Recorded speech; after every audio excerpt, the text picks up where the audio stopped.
I'm your host Timothy, and welcome to Last Memories. Join me as I uncover the stories of the worst deaths in live TV history. From an actor who stepped onto a rigged platform, laughing off warnings the crew gave him, to a street performer who took juggling machetes onto a live broadcast, only for it to end in a horrifying way. It was August 3rd, 2018, at a local television station in Columbus, Ohio. The afternoon had started normally enough, but by 3 o'clock, the storm system moving across the city had become the lead story. Lightning was visible to the west, and the radar was showing the kind of activity that pushed weather coverage to the front of every broadcast. Adrian Cole was 41 years old and had spent 12 years reading forecasts and explaining weather systems to viewers across central Ohio. That morning, he had been told informally that he was being moved up to lead on-air severe weather coverage, a step he had been working toward for some time.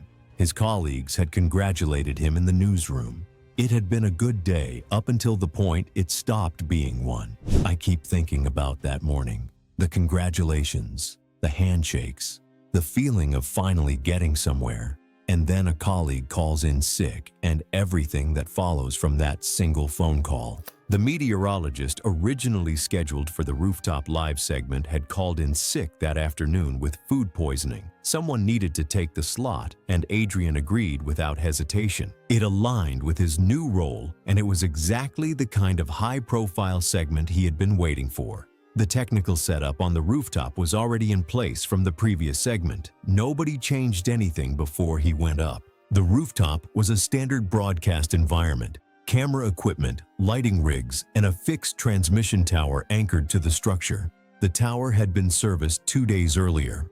During that maintenance, the grounding system had been adjusted and the bonding connection had been left incomplete. No post-maintenance verification or grounding check had been conducted before the rooftop setup was used again. From the outside, there was no way to see the problem. This is the part that gets under my skin. 2 days earlier, someone worked on that tower, packed up their tools, and left. And nobody went back up to check, not once. The lightning had been visible at a distance, but had not yet been recorded within the station's established safety radius at the time the segment began. Whether due to a delay in monitoring updates or a misjudgment of the storm's speed, the decision was made to proceed. Adrian took his position and started the live broadcast. He was composed and clear, tracking the storm in real time for viewers at home. The camera framing and fixed cabling position placed him within a few feet of the tower base. The control room was monitoring the feed from below. Lightning activity entered the immediate area as conditions rapidly worsened. A discharge struck the tower directly during the segment. Under normal conditions, a properly grounded tower dissipates that energy safely into the earth. In this case, the incomplete bonding meant the electricity did not spread out safely, which made the area more dangerous. A side flash happened where electricity jumped from the tower to nearby metal parts, and Adrian was caught in that path for a split second. On the live broadcast, his speech stopped mid-sentence. He lost posture immediately. The control room cut the feed within seconds, and backup programming took over. Viewers watching across the city saw it happen before the cut. The rooftop crew reached him within moments. Emergency services were contacted immediately, and paramedics arrived within minutes. Adrian was found unresponsive in cardiac arrest, and resuscitation efforts were initiated at the scene, but he was later pronounced dead. He was 41 years old. The cause of death was recorded as cardiac arrest due to lightning strike with associated electrical injuries. Technical investigators examining the tower determined that the grounding system had been left in a non-compliant state following the maintenance carried out 2 days before the incident. The incomplete bonding connection had prevented the tower from safely dissipating the lightning energy. While not the sole cause, this significantly increased the risk by reducing proper energy dissipation. The maintenance contractor and the station's technical team were named in the subsequent investigation. Adrian Cole had stepped in for a colleague, taken a position he had just been promoted to fill, and walked onto a rooftop beside a tower that nobody had checked before sending him up. He did not even hesitate when they asked him. That is what stays with me. It was April 10th, 2017 on a live comedy broadcast stage in Osaka, Japan, where a man who had spent years learning to make people laugh walked onto a platform that nobody had properly tested, and the last sound the studio audience heard from him was not a punchline. Hiroto Nishimura was 28 years old and worked as a stage actor with a regional theater company in Osaka. He had been performing since his early 20s, mostly in comedic ensemble roles. Outside his main work, he ran a small independent comedy collective with 3 friends and had been planning their first full production for months. He had joined the variety program specifically for the appearance fee, which friends said he intended to put toward venue rental costs. Unfortunately, that was the whole reason he was there. He was known on set for almost never refusing a physical bit. Directors who had worked with him described him as a yes person, the one who took the falls, wore the awkward costumes, stayed for the late reshoot. A production assistant who had worked with him on a prior segment told investigators Hiroto had a tendency to wave off safety briefings, not from carelessness exactly, but from a genuine trust in production crews. That morning, a crew member told him directly to test the platform before stepping onto it. Based on what I've read, it's not sure if he acknowledged it or not. What I do know is that the recording stage was an indoor studio facility in central Osaka. The segment was built around a tremor simulation gag, using a motorized platform designed to tilt subtly beneath a contestant while pre-recorded earthquake audio played through the speakers. Investigators later determined the motor had been misaligned during assembly the previous day, causing the platform to tilt at approximately 18 degrees at peak movement, more than 4 times the intended range. A camerawoman named Keiko had noticed a slight shift in the support frame during a pre-show run-through, but assumed it was deliberate. About 40 seconds before recording officially began, the stage manager called for a hold. The floor director acknowledged it, but failed to immediately and clearly relay the stop to the talent area, which would be required in a real production. Hiroto stepped onto the center of the platform, still smiling. The audience built into cheers around him. 2 crew members near the motor housing later said they knew something was wrong, but nobody stopped filming. At this point, I'm looking at what I'm reading and screaming internally. Why would they not stop? The motor engaged. The platform reached its maximum tilt in approximately 1.1 seconds. Hiroto's right foot lost contact with the surface first. His body weight dropped forward over his left knee, and when that foot slid too, there was some reflexive flailing of his arms, but not enough to regain balance. He went down face first. His forehead struck the concrete lip at the platform's front edge, where the rubber safety mat had been cut short during installation, leaving roughly 4 inches of bare concrete exposed. The impact was audible on the studio recording. Hiroto did not move after the impact. A production assistant near the camera bay described a spreading dark stain that reached the platform edge within seconds. Keiko reacted immediately to the fall, but had a brief moment of hesitation as the scene unfolded, filming for approximately 2 to 3 seconds before lowering her camera. 2 cast members rushed onto the platform. One knelt beside Hiroto and checked his airway. A second called emergency services from the stage floor. The control room switched the broadcast to a static card within seconds. Emergency responders arrived in 6 minutes. Hiroto was transported immediately and declared dead before reaching the hospital. The coroner determined cause of death to be severe traumatic brain injury from blunt force impact to the frontal skull. Hiroto's comedy collective held a quiet memorial at their studio the following week and suspended all activity for a month. His family filed a legal claim against the production company, citing the misaligned motor, the unprotected concrete edge, and the failure to halt recording after the stage manager's call. The court ultimately found partial liability, acknowledging that while Hiroto had been verbally advised to test the platform, production safety oversights contributed to the accident, and a settlement was reached rather than a full exoneration of the company. That ruling sits badly with me. Warning someone once and then allowing filming to continue while crew members are already exchanging looks about a malfunctioning motor. That is not an assumption of risk. That is a room full of people who made a choice to keep going.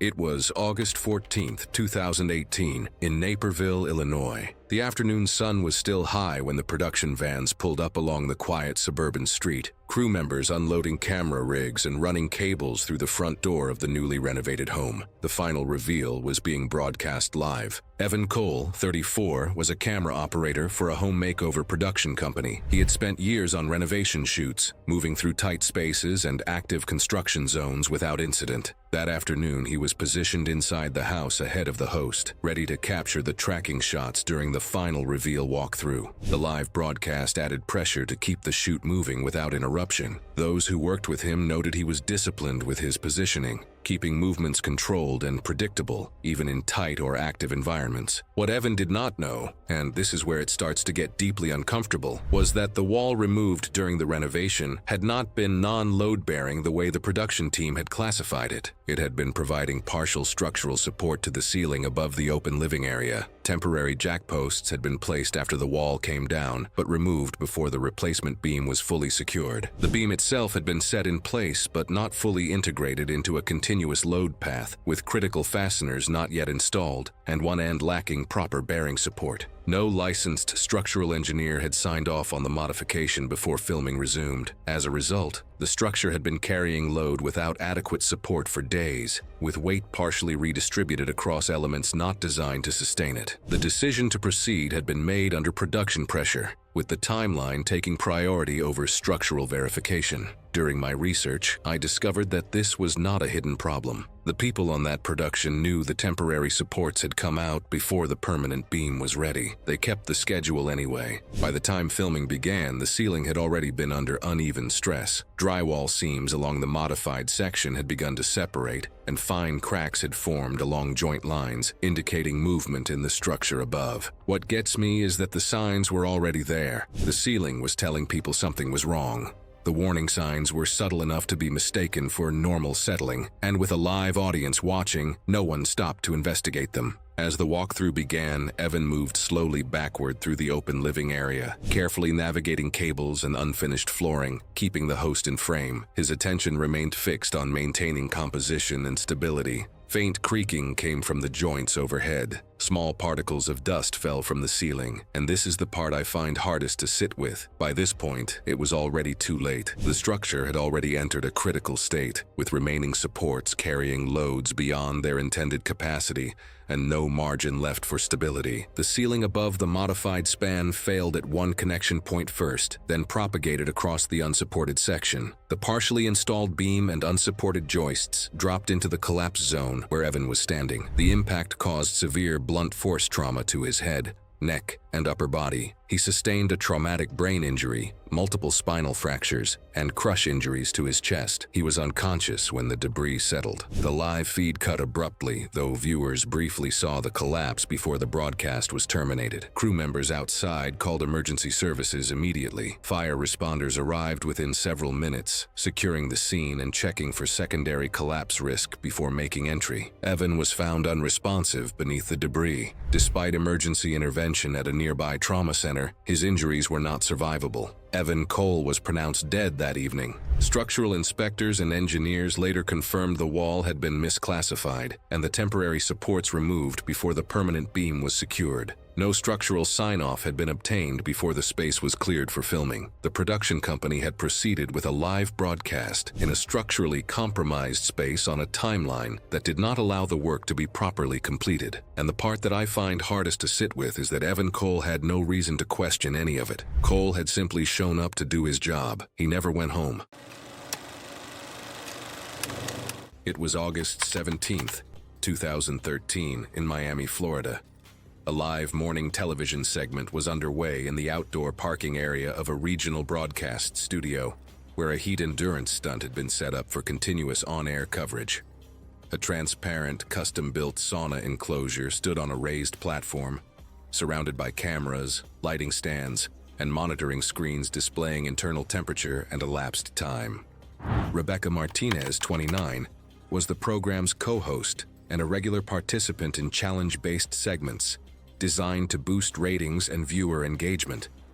She had built a reputation for completing physically demanding stunts on air, including endurance dances and food challenges. For this broadcast, she proposed an extended sauna endurance attempt tied to a charity fundraiser and an unofficial record benchmark. Production planning documents describe the segment as high risk but manageable with medical standby, hydration supply, and continuous visual monitoring. The enclosure was a modified heat chamber, built with thick transparent polycarbonate panels and a framed door fitted with an outward opening latch and magnetic seal. Portable heaters and steam units were positioned outside the chamber and vented inward through heat-rated ducts. A digital sensor array displayed air temperature and humidity on a broadcast overlay.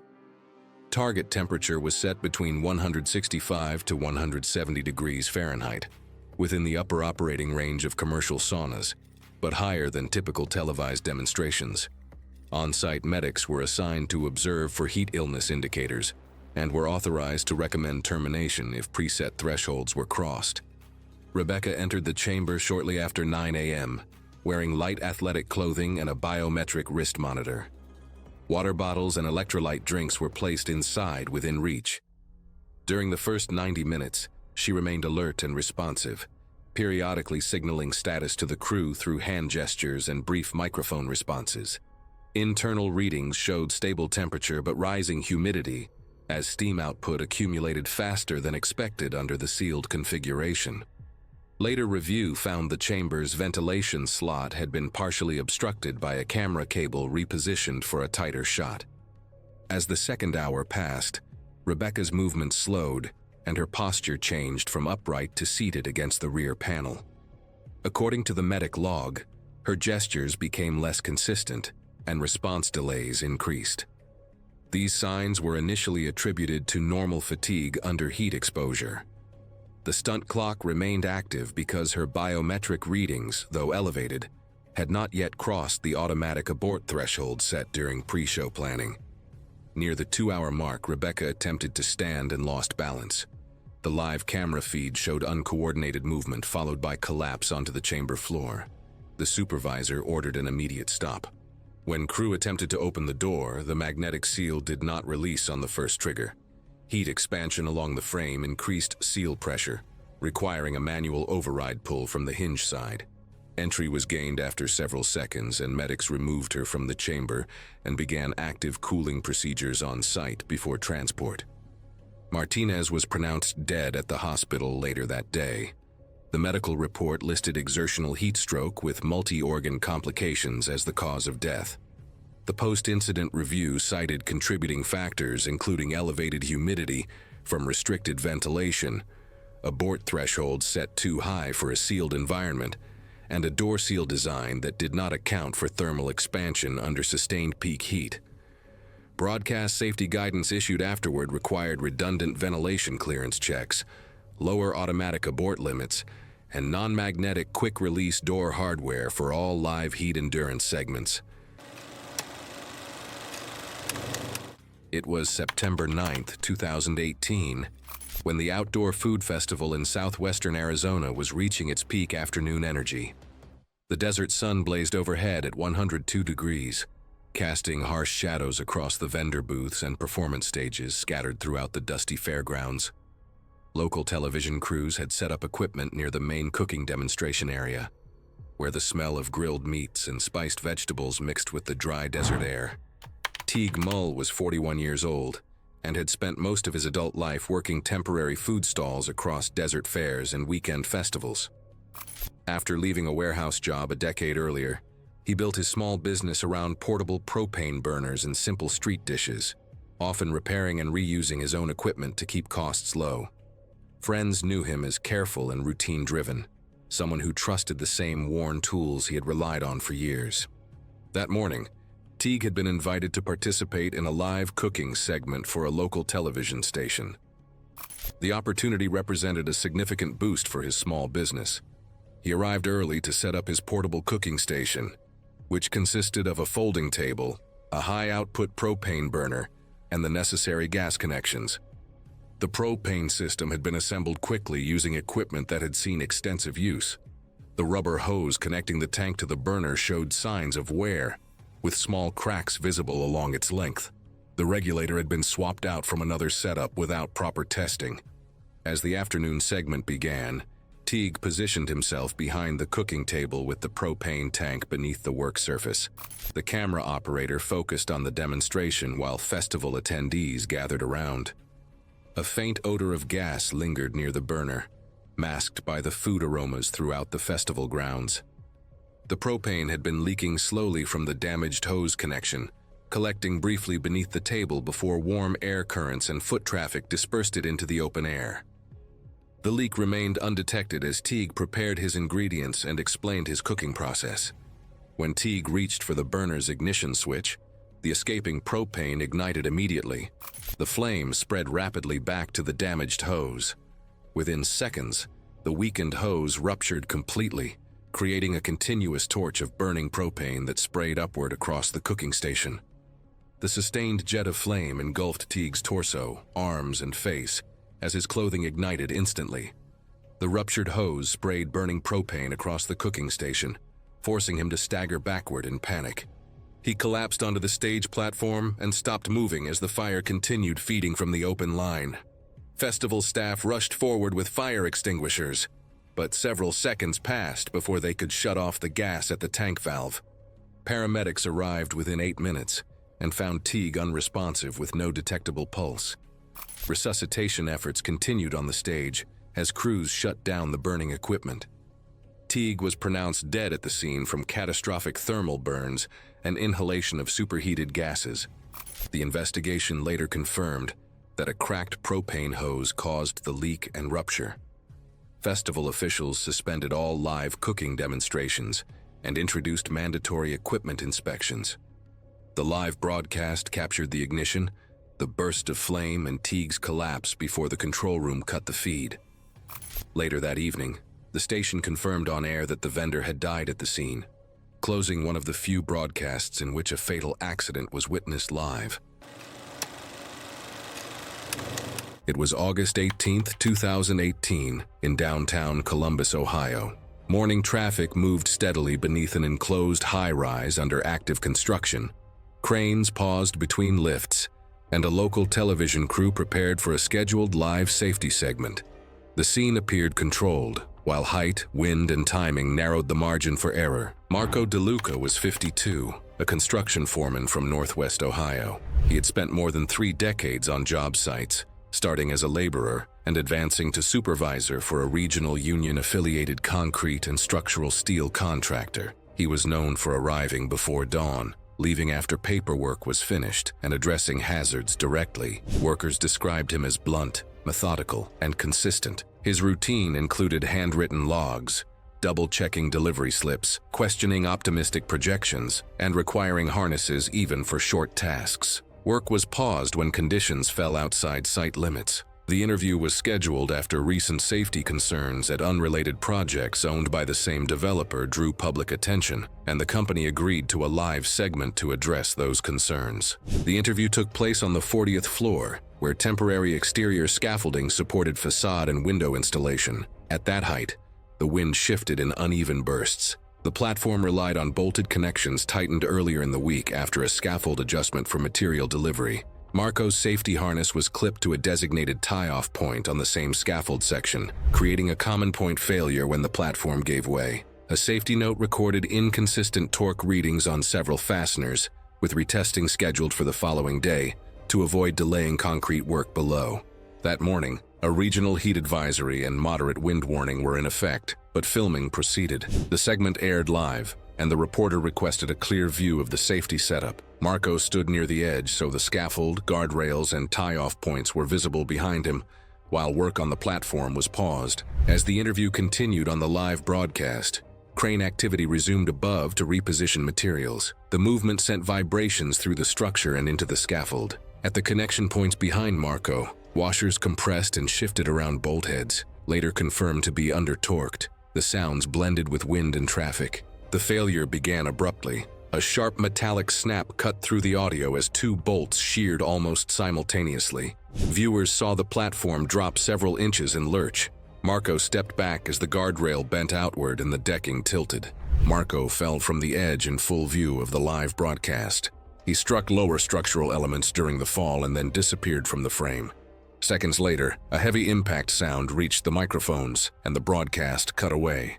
Emergency services were called immediately. Police, fire, and medical units arrived within minutes and secured the site. Marco was pronounced dead at the scene. The medical examiner listed the cause of death as massive blunt force trauma, with crushed chest and pelvis, ruptured internal organs, and fatal spinal injuries.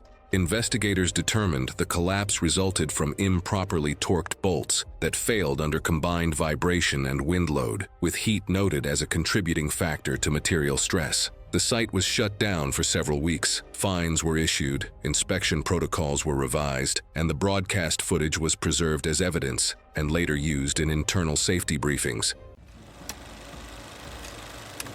It was November 12, 2016, at a television studio in Atlanta, Georgia. The morning show was running its usual rotation of segments, moving quickly between news, weather, and lifestyle content. The cooking demonstration was scheduled mid-hour, a regular feature that kept the energy up between harder news items. Braden Lee was 29 years old and had been with the program for 3 years. He was comfortable in front of the camera in the way that comes from doing something every day until it stops feeling like work. That evening, he had dinner plans with his fiancée at a seafood restaurant he had been wanting to try. He had mentioned it to a colleague before the show started. He was looking forward to it. 29, engaged, dinner plans he was looking forward to. These details don't make it more tragic. They just remind you this was a Tuesday morning for him. The segment involved a guest chef preparing a dish on set while the hosts engaged with the process and tasted the food on camera. A prep rundown had been circulated before the show listing the ingredients. Sesame oil was included as a finishing ingredient. It was not verbally flagged or emphasized during the rundown. Braden had a known sesame allergy, known to some colleagues, but not formally logged in production or safety documentation. His epinephrine auto-injector had been left in his dressing room and was not immediately accessible on set. The chef prepared the dish. A portion was plated by the food stylist and handed to Braden on cue. He tasted it on camera. The segment continued normally for the first few minutes. Then he cleared his throat. Then again. His voice shifted slightly, a subtle change in tone that was easy to miss in the flow of live television. He touched his collar briefly and kept talking. The segment kept going.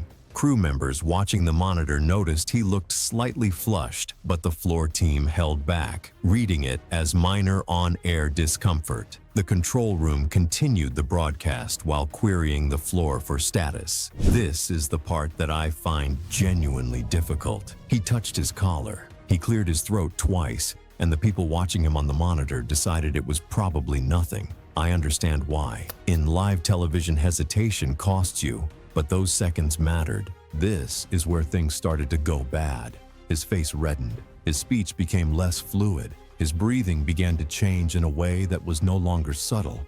By the time the severity was clear to the people around him, the airway involvement was already significant. The segment was halted, and medical assistance was requested on set. A production assistant was sent to retrieve his epinephrine injector from the dressing room. The communication between the floor, the control room, and the dressing room added time that was not available to add. Emergency services were called, and basic first aid measures were attempted while waiting for their arrival.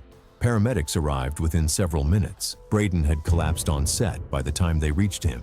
He was transported to hospital immediately, where medical teams worked to address the anaphylaxis and the airway compromise it had caused. Despite immediate intervention, Braden Lee went into cardiac arrest and died shortly after arriving at the hospital. The cause of death was recorded as severe anaphylaxis with airway compromise following ingestion of a known allergen. Investigators reviewing the incident found that the sesame oil had not been flagged as an allergen risk during segment preparation, that Braden's allergy had not been formally logged in any production or safety documentation, that his epinephrine injector had not been kept accessible during the broadcast, and that the recognition of anaphylaxis symptoms on set had been delayed by crew hesitation and communication lag. I just wonder how his fiancée felt when she heard the news of his death. So tragic.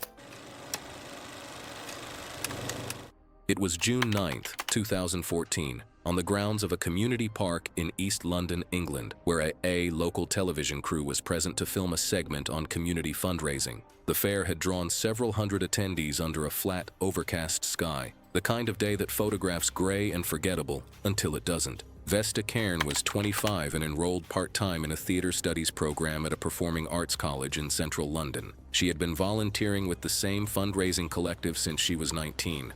Arriving before setup crews, staying through breakdown, noting what needed improvement for the following year. In the months before the event, she completed a short acrobatics course at a community fitness center, part of a longer effort to add physical performance to a skill set that already included stage movement and improv. When a TV producer announced they will have a segment for this fair, she had not been assigned to the dunk tank. She had put her own name on the list. I get the sense of someone trying to expand what they can do, stepping a little further each time, and it makes the decision feel personal in a way that's hard to detach from. Vesta had a history of vasovagal syncope, which can cause sudden fainting from stress or overstimulation. She disclosed this weeks earlier, and organizers cleared her with a colleague nearby. Despite considering restrictions, they allowed her in the tank due to her experience. No harness was used, the platform was 4 feet high, and the tank held approximately 4 feet of water, and no additional broadcast safety review was conducted despite the presence of live cameras. The tank was positioned on a flat concrete apron near the park's eastern fence. Around it, the environment was relentless, foam balls striking the target plate, the crowd cycling through anticipation and reaction, a loudspeaker from the main stage about 60 yards away running announcements on a loop. The segment was already live on the broadcast feed. Cohen, the TV organizer, was at the base of the platform when he noticed Vesta shift her weight and press one hand flat against the support post beside her seat. He moved closer. A second volunteer was already positioned on the access step to her left. The crowd had peaked. The noise was the loudest it had been all morning. This moment reads to me like the last chance for intervention, a small signal that something might be off, almost lost in everything else happening around it. The countdown from the crowd reached 1. A ball hit the target plate, captured cleanly by the broadcast camera. The platform released, the fall unfolding on the live broadcast as Vesta tilted forward, not backward as the drop should produce, but forward, her torso already without tension before the seat gave way. The colleague on the access step reached for her arm and missed. Cohen later told investigators the motion was unlike a fall, more like a switch being cut than a person losing balance. There was no corrective response from her body. Her head struck the exposed concrete edge beside the tank on the descent. Contact was at the right temple. Multiple witnesses described a single sharp crack that cut through the ambient noise and stopped the crowd within seconds. Her body continued forward and entered the water. Cohen and the second volunteer immediately pulled Vesta from the tank onto the flat concrete apron. Cohen positioned her supine and cleared her airway while the second volunteer initiated chest compressions. She convulsed once, a brief, involuntary contraction, then went still. A bystander near the barrier called emergency services, while several others stood frozen as the nearby monitor that had been relaying the live feed went to a studio segment. Paramedics arrived in approximately 6 minutes. Resuscitation efforts continued at the scene before being discontinued. She was pronounced dead at the scene. The medical examiner listed the cause of death as severe blunt cranial trauma from direct impact to the right temporal region against a hard concrete edge. Findings included a basilar skull fracture, acute subdural hemorrhage, and structural damage to the right temporal lobe. No drowning was identified. The water was not a contributing factor.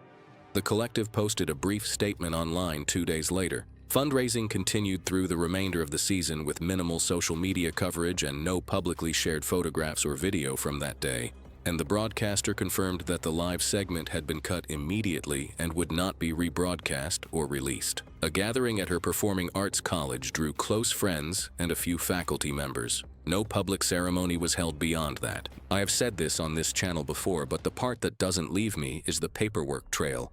The disclosure, the review, the monitoring arrangement. Every safeguard that was supposed to be present was present. It still wasn't enough. That is harder to sit with than negligence. It doesn't point anywhere. It was April 2019, and the early morning light was still soft over the city zoo as keepers began their routine behind the big cat enclosures. The facility had not yet opened to the public, and the service corridors were quiet, the air carrying the smell of feed and concrete. As the day settled in around the sounds of large animals moving through their morning, Noah Bennett was 24 years old and had been assigned to the big cat unit as a junior keeper. And I want to be clear about something before we go any further. This was not a reckless young man. He knew the rules. He was following them. He was not part of the broadcast being set up in the public viewing corridor that morning and had no role in the live segment. His assignment was specific, stationed at a designated gate control point inside a restricted service corridor. responsible for confirming gate alignment and visually verifying the animal's position during a routine shift transfer scheduled to run alongside the broadcast. He was in radio contact with the senior handler managing the sequence and was not expected to do anything beyond that. In the public viewing corridor, separated from the enclosures by reinforced glass and multiple containment barriers, the morning news crew had already set up and the camera was rolling. The reporter stood several feet back from the glass, conducting a live segment on zoo operations with a senior handler positioned safely on the opposite side of the barrier system. It was a controlled, unremarkable setup of the kind news crews run at zoo facilities regularly, with nothing visible to the camera suggesting anything unusual was happening behind the scenes. If I'm watching this, it will look like a normal and safe situation to me because there were no signs that anything was about to go wrong. The transfer sequence began during the broadcast. The senior handler initiated movement of the animal from one enclosure section into a connected holding corridor, a process that required each gate to be opened and secured in precise order, with every step verbally confirmed over radio before the next one began. And this is where everything started to come apart. A gate was reported as secured, but had not fully latched, and at the same moment the animal was encouraged forward into the transfer corridor. It entered the system earlier than expected, and because the secondary gate had not properly caught, it pushed through into the adjoining service corridor where Noah was stationed. The mistake was small, but it changed everything. One gate not fully closed was enough to break the system. Noah had no room to retreat. The corridor was narrow and enclosed, and the animal was already inside the space before the radio calls had finished crossing over each other. The lion came at him with the full force of its weight, taking him to the ground immediately. The impact alone was severe, several hundred pounds of muscle driving him into the concrete floor of the corridor. The animal's jaws closed around the back of his neck and upper shoulder, and the force of the bite was enough to cause catastrophic injury within seconds. What gets me about that is that all happened within seconds. There was no time to react or move away. Everything happened too fast for anyone to stop it. What followed was that staff outside the corridor worked frantically to engage the lockdown. On the live broadcast, the reporter faltered mid-sentence, turning toward the enclosure as the noise drew her attention, her reaction picking up faint shouts and urgent movement bleeding through her microphone from behind the restricted access doors. Off-camera staff moved quickly into frame, signaling to cut as the camera wavered and the crew was directed to clear the area without explanation. Zoo staff initiated emergency containment protocols immediately, locking down the transfer system and securing additional gates to restrict the animal's movement. An emergency code was called, and all non-essential personnel, including the news crew, were evacuated from the building. Noah Bennett was found unresponsive inside the service corridor once the animal was contained and was pronounced dead at the scene. The live broadcast had been cut. After the incident, the area was secured and staff were kept away while the situation was brought under control. A formal investigation determined the incident resulted from a procedural breakdown during gate confirmation compounded by miscommunication over radio. And the part that stays with me is that Noah did everything right. The system around him didn't. The zoo suspended all media access to animal handling areas pending a full review. A lot of you who watched my last video on workplace incidents kept asking me to cover cases where the environment itself was the danger. Not a person, not a machine, just the wrong place at the wrong moment. It was October 31st, 2016, in a coastal town in Massachusetts. A live Halloween broadcast was underway inside a restored 17th century house museum that operated as a seasonal tourist site. The program was produced by a local access television station using portable lighting, handheld cameras, and temporary cabling. The special featured a real-time paranormal-themed walkthrough designed to hold a continuous live feed as the host moved through different rooms of the building. Derek Sullivan, 34, was the on-air host of the special.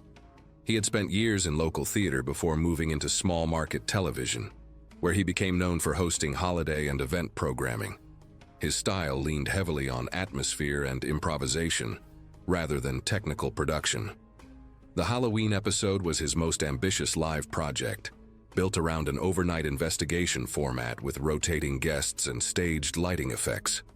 Station records described the production as low budget, with most equipment supplied by volunteers and short-term rentals rather than permanent studio gear. Preparation for the broadcast included a basic site walkthrough and limited safety review. The building's electrical system had been partially modernized, but several lower-level circuits remained tied to older wiring runs. Maintenance logs noted prior moisture intrusion after heavy rain earlier that month, especially in storage areas below ground level. Some outlets and junction points had been tagged for future repair, and at least one basement circuit cover plate was listed as missing, with a temporary barrier recommended until replacement.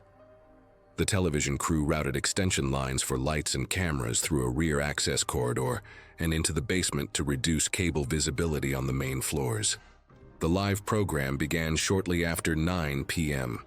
Derek moved room to room with a shoulder-mounted camera operator, while portable lights created high-contrast shadows for effect. Viewers watched as he demonstrated temperature meters and handheld sensors, while describing reported disturbances tied to the building's history. Minor lighting fluctuations occurred during the first hour, consistent with load changes from temporary production equipment. According to the later incident report, additional fixtures had been connected to an already stressed circuit shortly before the basement segment. Midway through the broadcast, Derek led the crew into the lower level, which was normally closed to the public and used for storage. The space had exposed beams, surface wiring, and a wall-mounted electrical panel with adjacent junction boxes. While attempting to darken and relight sections of the basement for visual effect, Derek reached toward what he believed was a lighting control switch near the panel. Instead, his hand contacted an uncovered metal junction box containing a live conductor splice tied to a temporary lighting tap. The contact created a direct fault path through his hand and forearm. Video showed an immediate muscular lock response followed by collapse. The camera remained live for several seconds as the operator stepped back, and the frame dropped toward the floor. The control room cut the feed once the loss of responsiveness was recognized. Crew members on site disconnected power at the main breaker and began first aid within minutes. Emergency services arrived shortly afterward and continued resuscitation attempts. Derek Sullivan was pronounced dead at the scene. The medical finding listed fatal electrical shock as the cause of death. The post-incident inspection documented multiple electrical hazards in the lower level, including an uncovered junction box containing a twisted conductor splice used for a temporary lighting tap, moisture exposure, overloaded temporary lighting circuits, and the absence of ground fault protection on the affected line. Local broadcast guidelines were later updated to require certified electrical clearance, restricted area barriers, and licensed electricians on site for all live remote productions in older structures. It was August 19, 2016, and the late afternoon heat pressed down on the county fairgrounds in southwestern Arizona. The rodeo arena sat under a cloudless sky, with temperatures hovering near 98 degrees.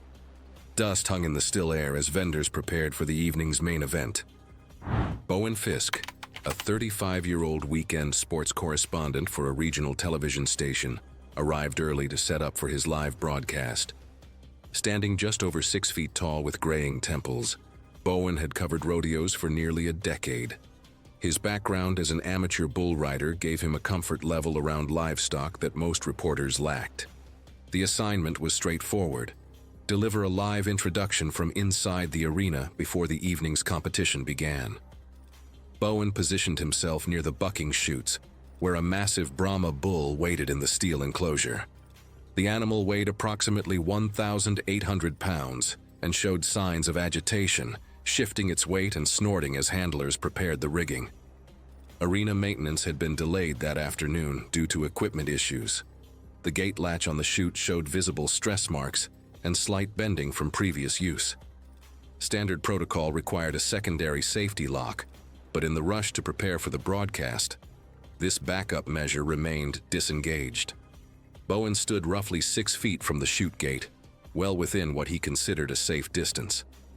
As the live feed began, Bowen started his introduction, gesturing toward the chutes behind him. The cameraman had positioned himself at ground level approximately 20 feet away, framing a medium shot with the chutes visible in the background. The bull continued to shift restlessly, pressing against the gate with increasing force. The primary latch, already compromised from wear, began to give way. Metal groaned softly under the strain. Without warning, the latch failed completely. The gate swung open with violent force, and the bull burst blindly out of the chute, veering across the arena as it tried to escape the enclosure. Bowen had no time to react as the animal's momentum carried it into his position. The bull's massive shoulder and head collided with Bowen's upper body, knocking him violently backward onto the hard-packed arena floor. His head struck the ground as the animal's weight followed him down. The bull stumbled over him in the momentum of its escape, driving a hoof into his chest before veering away toward the open arena. Bowen lay motionless where he had fallen as handlers rushed to regain control of the animal. The entire attack lasted approximately 4 seconds. Arena personnel immediately moved to contain the bull, while others rushed toward Bowen. The cameraman had captured the initial moments before instinctively lowering his equipment. Emergency medical personnel reached him within 90 seconds, but the injuries were catastrophic. Bowen was unconscious and unresponsive, with severe head trauma from the fall and crushing chest injuries from the trampling. He showed no detectable vital signs. He was pronounced dead at the scene from blunt force trauma and crushing injuries sustained in the collision. The subsequent investigation confirmed that the gate latch had failed due to metal fatigue and improper maintenance. The report noted the absence of the required secondary locking mechanism and cited inadequate safety protocols for media personnel. The live television feed captured the moment the bull struck Bowen and knocked him to the ground before the control room abruptly cut away. The footage showed Bowen being struck and knocked to the ground, but the camera angle shifted as the cameraman reacted to the unfolding tragedy. Fair officials immediately suspended all rodeo events pending a comprehensive safety review. It was December 31st, 2017, in Ilocos Sur, Philippines, near the old plaza where fireworks were set off every New Year's Eve. The streets followed a familiar rhythm of road closures, vendor stalls, and rehearsed countdowns. Around the square, aging houses with wooden balconies and concrete add-ons stood quietly above groups waiting for midnight. Paulo Rivera was 34, a sales coordinator for a regional construction supply distributor based in La Union. His job revolved around inventory tracking, delivery schedules, and keeping contractors satisfied before deadlines. He was single, routine-driven, and social only with a small circle of friends from work and college. That night, as a regional television station broadcast the city's New Year's Eve celebration live from the nearby plaza, Paulo joined friends at a house a few blocks away, an old 3-story structure inherited decades earlier and lightly renovated over time. The house belonged to a friend whose family had lived near the plaza since the 1970s. Like many old homes in the area, it had been expanded upward without modern reinforcement. The third-floor balcony was a narrow concrete extension, added years earlier for festival viewing. It was never designed to hold more than a few people at once. Paulo brought drinks, joked easily, and stayed near the railing to watch fireworks without forcing his way through the crowd below. As the evening went on, more friends arrived. Music played, and people drifted toward the balcony to get a clear view of the plaza, the same stretch of street where a regional television station had positioned a fixed wide-angle camera at the edge of the plaza, framing the crowd, fireworks launch area, and the row of older houses behind them for the live countdown. Fireworks were already being staged, lighting the street in brief flashes. By 11:45 p.m., as everyone anticipated the fireworks display, the balcony held more people than it was meant to support. As several people leaned forward together to see the first fireworks ignite, weight shifted toward the outer edge. Fine cracks near the base went unnoticed, hidden by layers of paint and shadow. At 11:59 p.m., as the live broadcast counted down the final seconds of the year, fireworks ignited above the plaza. The camera held its wide shot. In the background, just above the crowd line, the third-floor balcony shifted. A visible crack ran across the slab, and within seconds, the outer edge dropped. The collapse unfolded fully within the frame as the concrete tore away from the wall. 3 figures were carried down with the falling slab. Paolo struck a lower awning, rotated, and hit the pavement head first. The 2 others fell at a shallower angle, striking the ground feet first and absorbing the impact through their lower limbs. The camera remained live for several seconds as people scattered beneath the falling debris, before the feed abruptly cut away. Emergency services were called immediately. Police and medics arrived within minutes. Paulo showed no signs of life, blood mixed with broken concrete and firework debris along the roadside, as authorities secured the area and halted the celebration below. The two other individuals were found alive but critically injured and were transported to a nearby hospital. The medical examiner later reported that Paulo died from catastrophic head and neck trauma. The injuries were immediately fatal, with no chance of consciousness after impact. Toxicology tests were negative. Shortly after midnight, the regional television broadcast returned live, no longer focused on fireworks, but on flashing lights, cordoned streets, and officials redirecting crowds. The house was declared unsafe and partially demolished weeks later. City officials ordered inspections of nearby old structures around the plaza.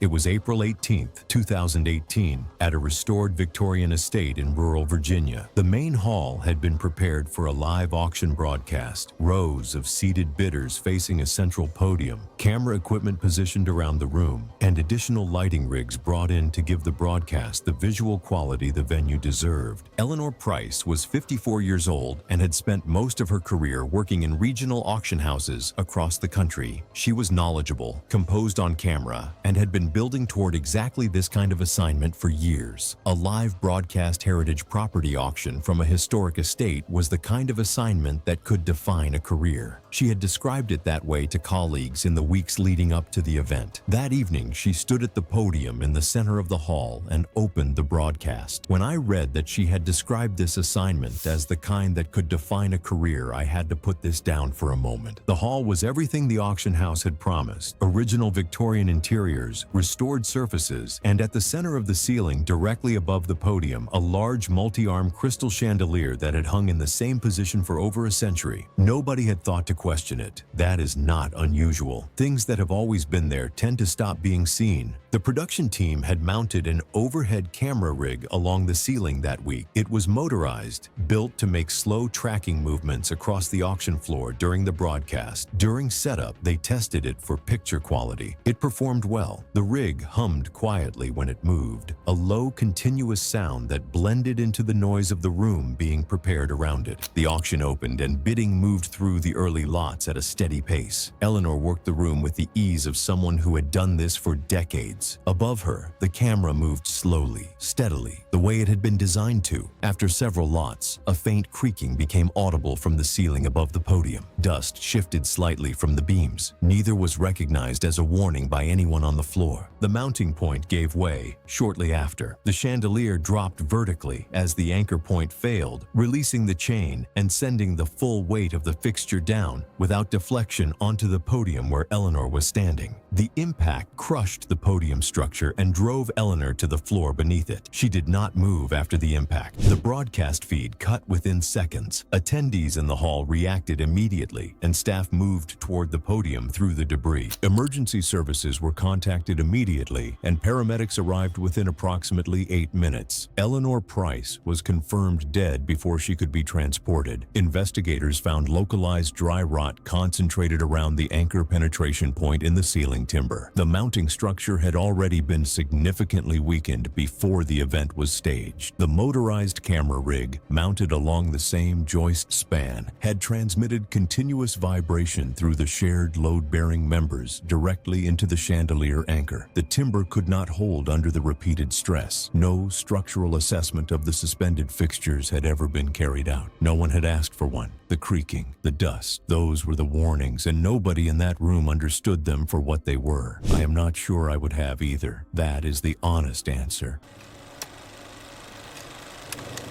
It was March 15, 2018, and a severe convective system had been tightening over Greater São Paulo since late morning.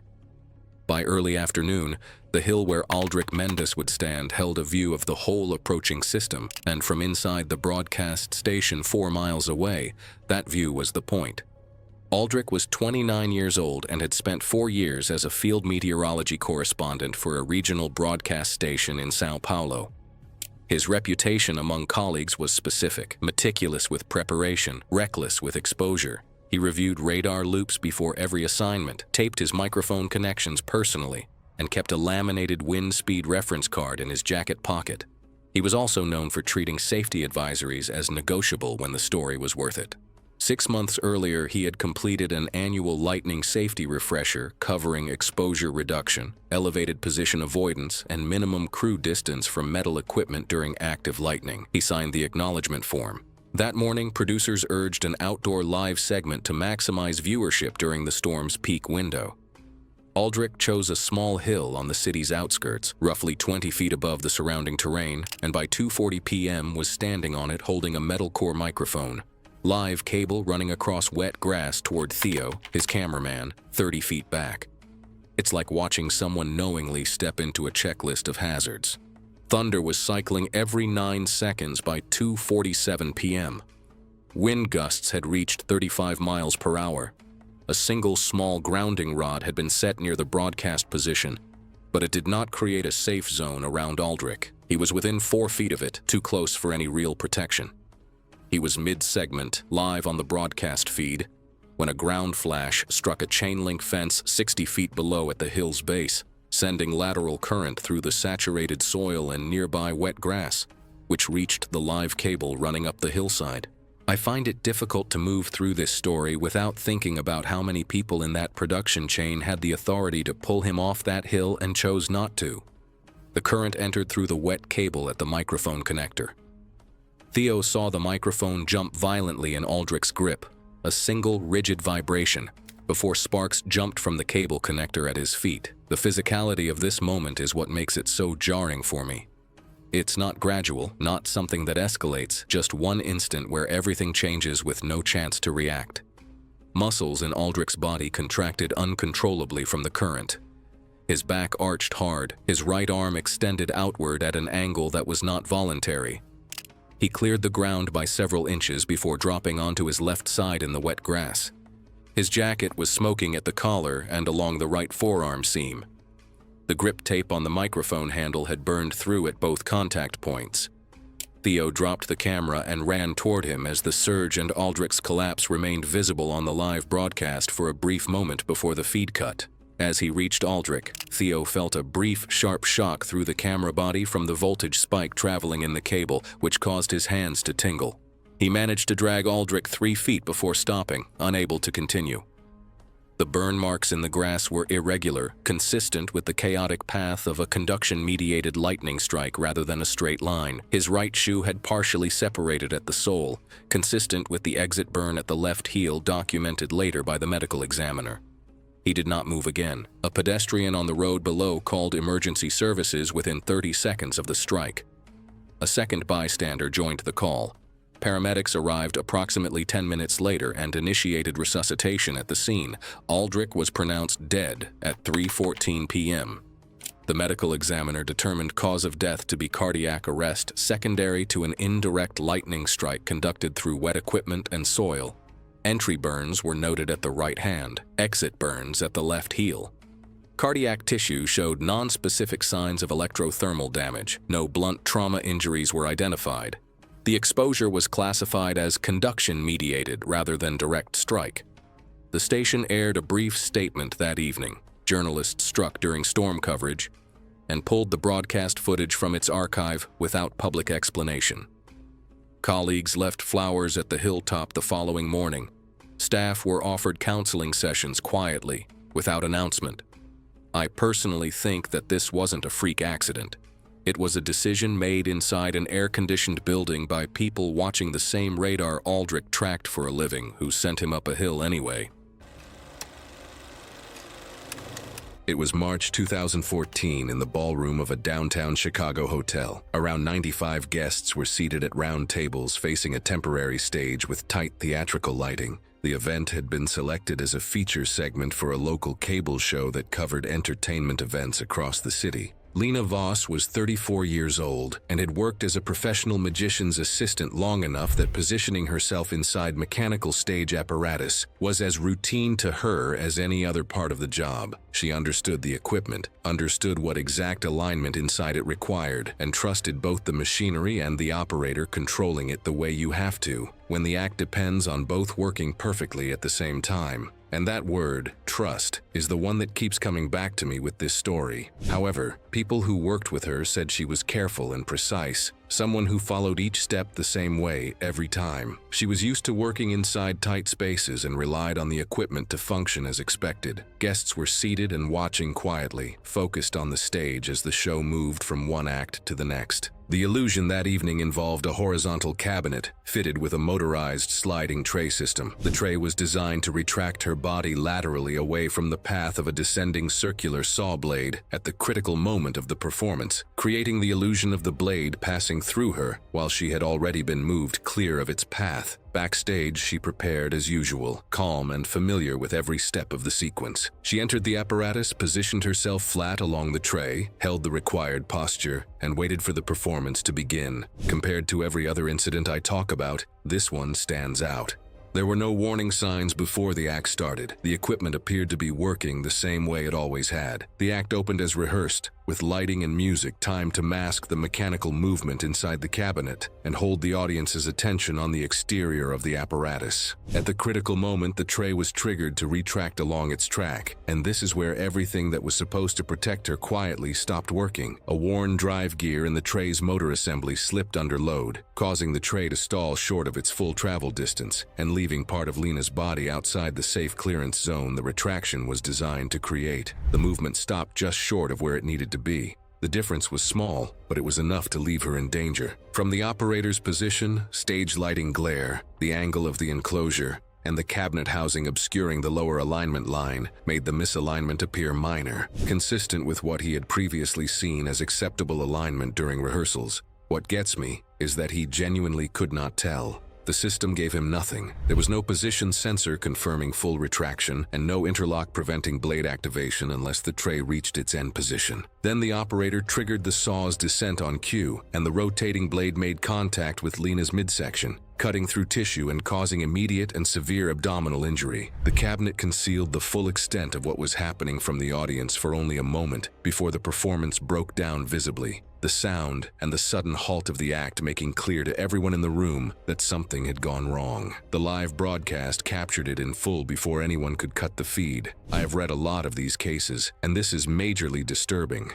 I wonder how the audience slept that night. The performance halted immediately as the deviation became visible and stage crew moved in from both sides. At first, some people in the audience were unsure what they were seeing. Then it became clear that something had gone seriously wrong. Emergency services were called, and Lena was removed from the apparatus and transported to a nearby hospital where she underwent emergency surgery. She died approximately 4 hours later. Investigators found the accident resulted from a worn drive gear slipping under load within the sliding tray system, compounded by the absence of a position sensor confirming full retraction and no interlock preventing blade activation unless the tray reached its end position. And the part I find disturbing was how entirely preventable it was. One sensor, one interlock. Lena Voss would have gone home. She was just 34 years old. The failure came from more than one problem, but each one could have been prevented. Small safety checks could have stopped the sequence before it reached that point. I actually spent 3 hours going back through stage illusion accident records trying to find a comparable case, and I couldn't find one that documented this clearly. What a tragic way to die.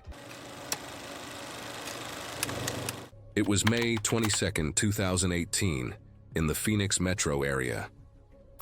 A live evening broadcast was underway inside a small community college television studio, where a student-produced talk show focused on local civic issues and investigative reporting. The set was built in a converted media classroom with fixed cameras, overhead lights, and a live switcher feeding directly to a regional cable access channel. The episode's featured guest was an independent journalist scheduled to discuss a recent investigation into municipal contracting irregularities. Sarah Kim, 28, worked as a freelance investigative reporter covering local procurement and zoning disputes. Over 5 years, she had published several documented reports involving bid favoritism and shell subcontractors tied to mid-level officials and private developers. Her work had drawn legal threats and hostile messages, but no confirmed direct attacks. The live studio appearance was arranged to summarize her findings and explain how public records requests were used in her reporting process.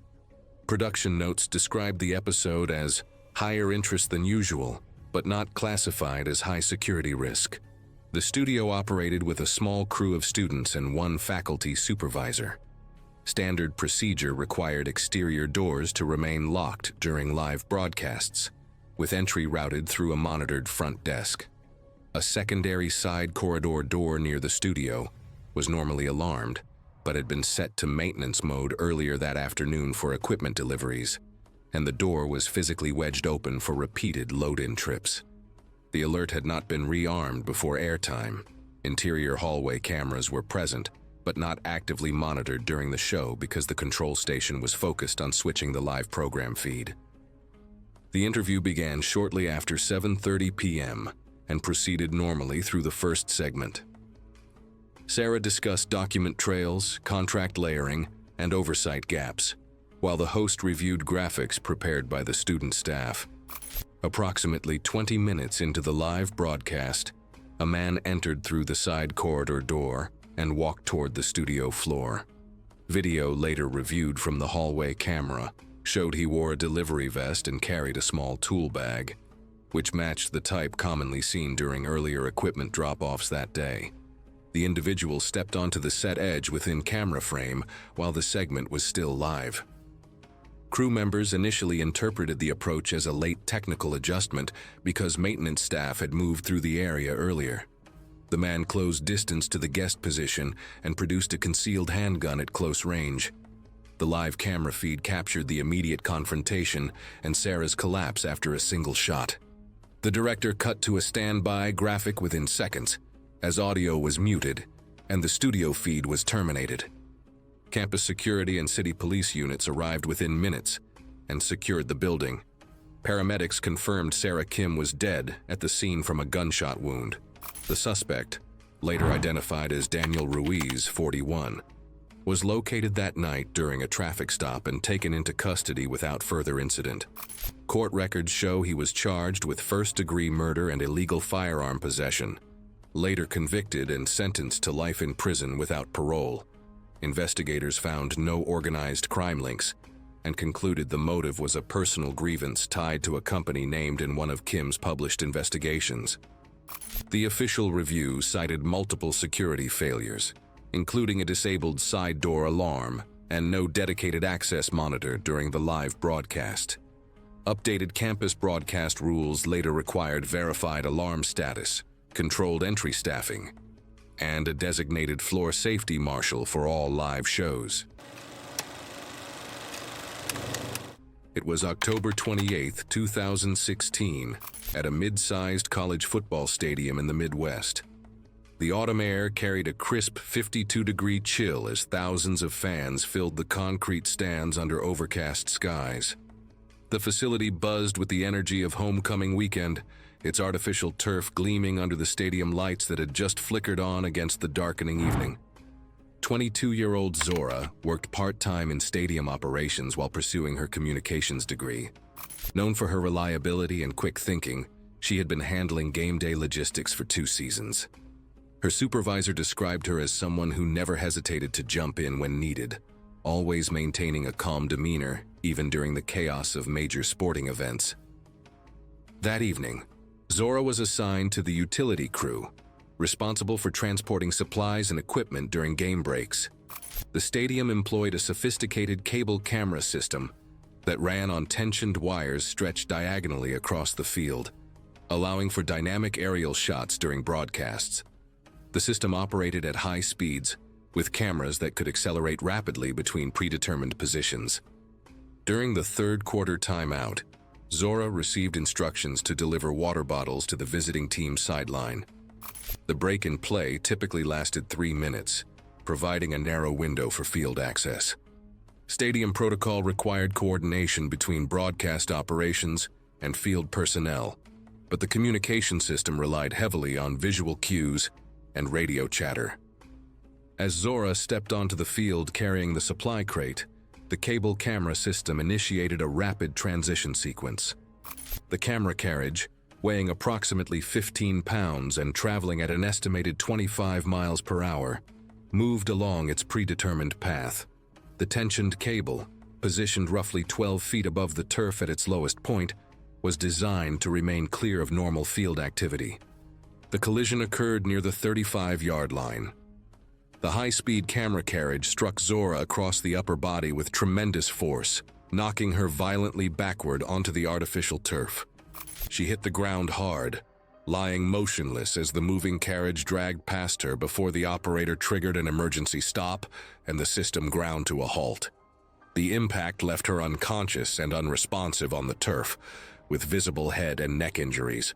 Players from both teams immediately signaled for medical attention, as the live broadcast briefly captured the moment she was struck and collapsed before the feed quickly cut away and stadium personnel rushed to the scene. Emergency medical technicians reached her within 90 seconds, finding her unconscious and barely breathing. They began life support and transported her to the regional trauma center within 12 minutes. The game was suspended as investigators documented the scene. The cable camera system was immediately shut down and secured as evidence. Despite aggressive intervention, Zora never regained consciousness. She was pronounced dead at the hospital 4 hours after the incident from complications of severe spinal cord injury and traumatic brain injury. The investigation concluded that the incident resulted from a breakdown in communication protocols between broadcast operations and field management. No comprehensive field clearance procedure existed for coordinating cable camera movements with personnel access. The tensioned cable system, while properly maintained and functioning as designed, operated without adequate safety measures. The stadium implemented new safety protocols requiring complete camera system shutdown during any field access and installed additional communication equipment. The investigation found no mechanical malfunction, determining that the tragedy stemmed from procedural gaps in managing the intersection of broadcast technology and human activity in the live sports environment. It was August 19, 2018, in Evansville, Indiana, outside a mid-size riverfront park, where a regional music station hosted a free summer concert broadcast live on local television. The evening was warm and humid, with temporary fencing, vendor tents, and narrow entry lanes funneling thousands of people toward a single stage as daylight faded. Linda Carver was 58 and worked as a payroll clerk for a manufacturing supplier on the city's east side. She had held the same job for nearly 20 years, known for steady attendance and quiet reliability. Linda lived alone after her divorce and spent weekends visiting her grandchildren or watching local broadcasts she recognized by name. She rarely went to concerts, but the station promoting the event was one she listened to at work, and the headlining act played music she recognized from the radio. The show advertised open access, no tickets required, and a family-friendly crowd. The event was produced on a limited budget. Security staffing was contracted locally, and the layout relied on temporary barriers installed that morning. The stage sat at the end of a sloped lawn, with fencing guiding foot traffic through two main entrances. The broadcast crew focused on the stage and crowd energy, not the perimeter.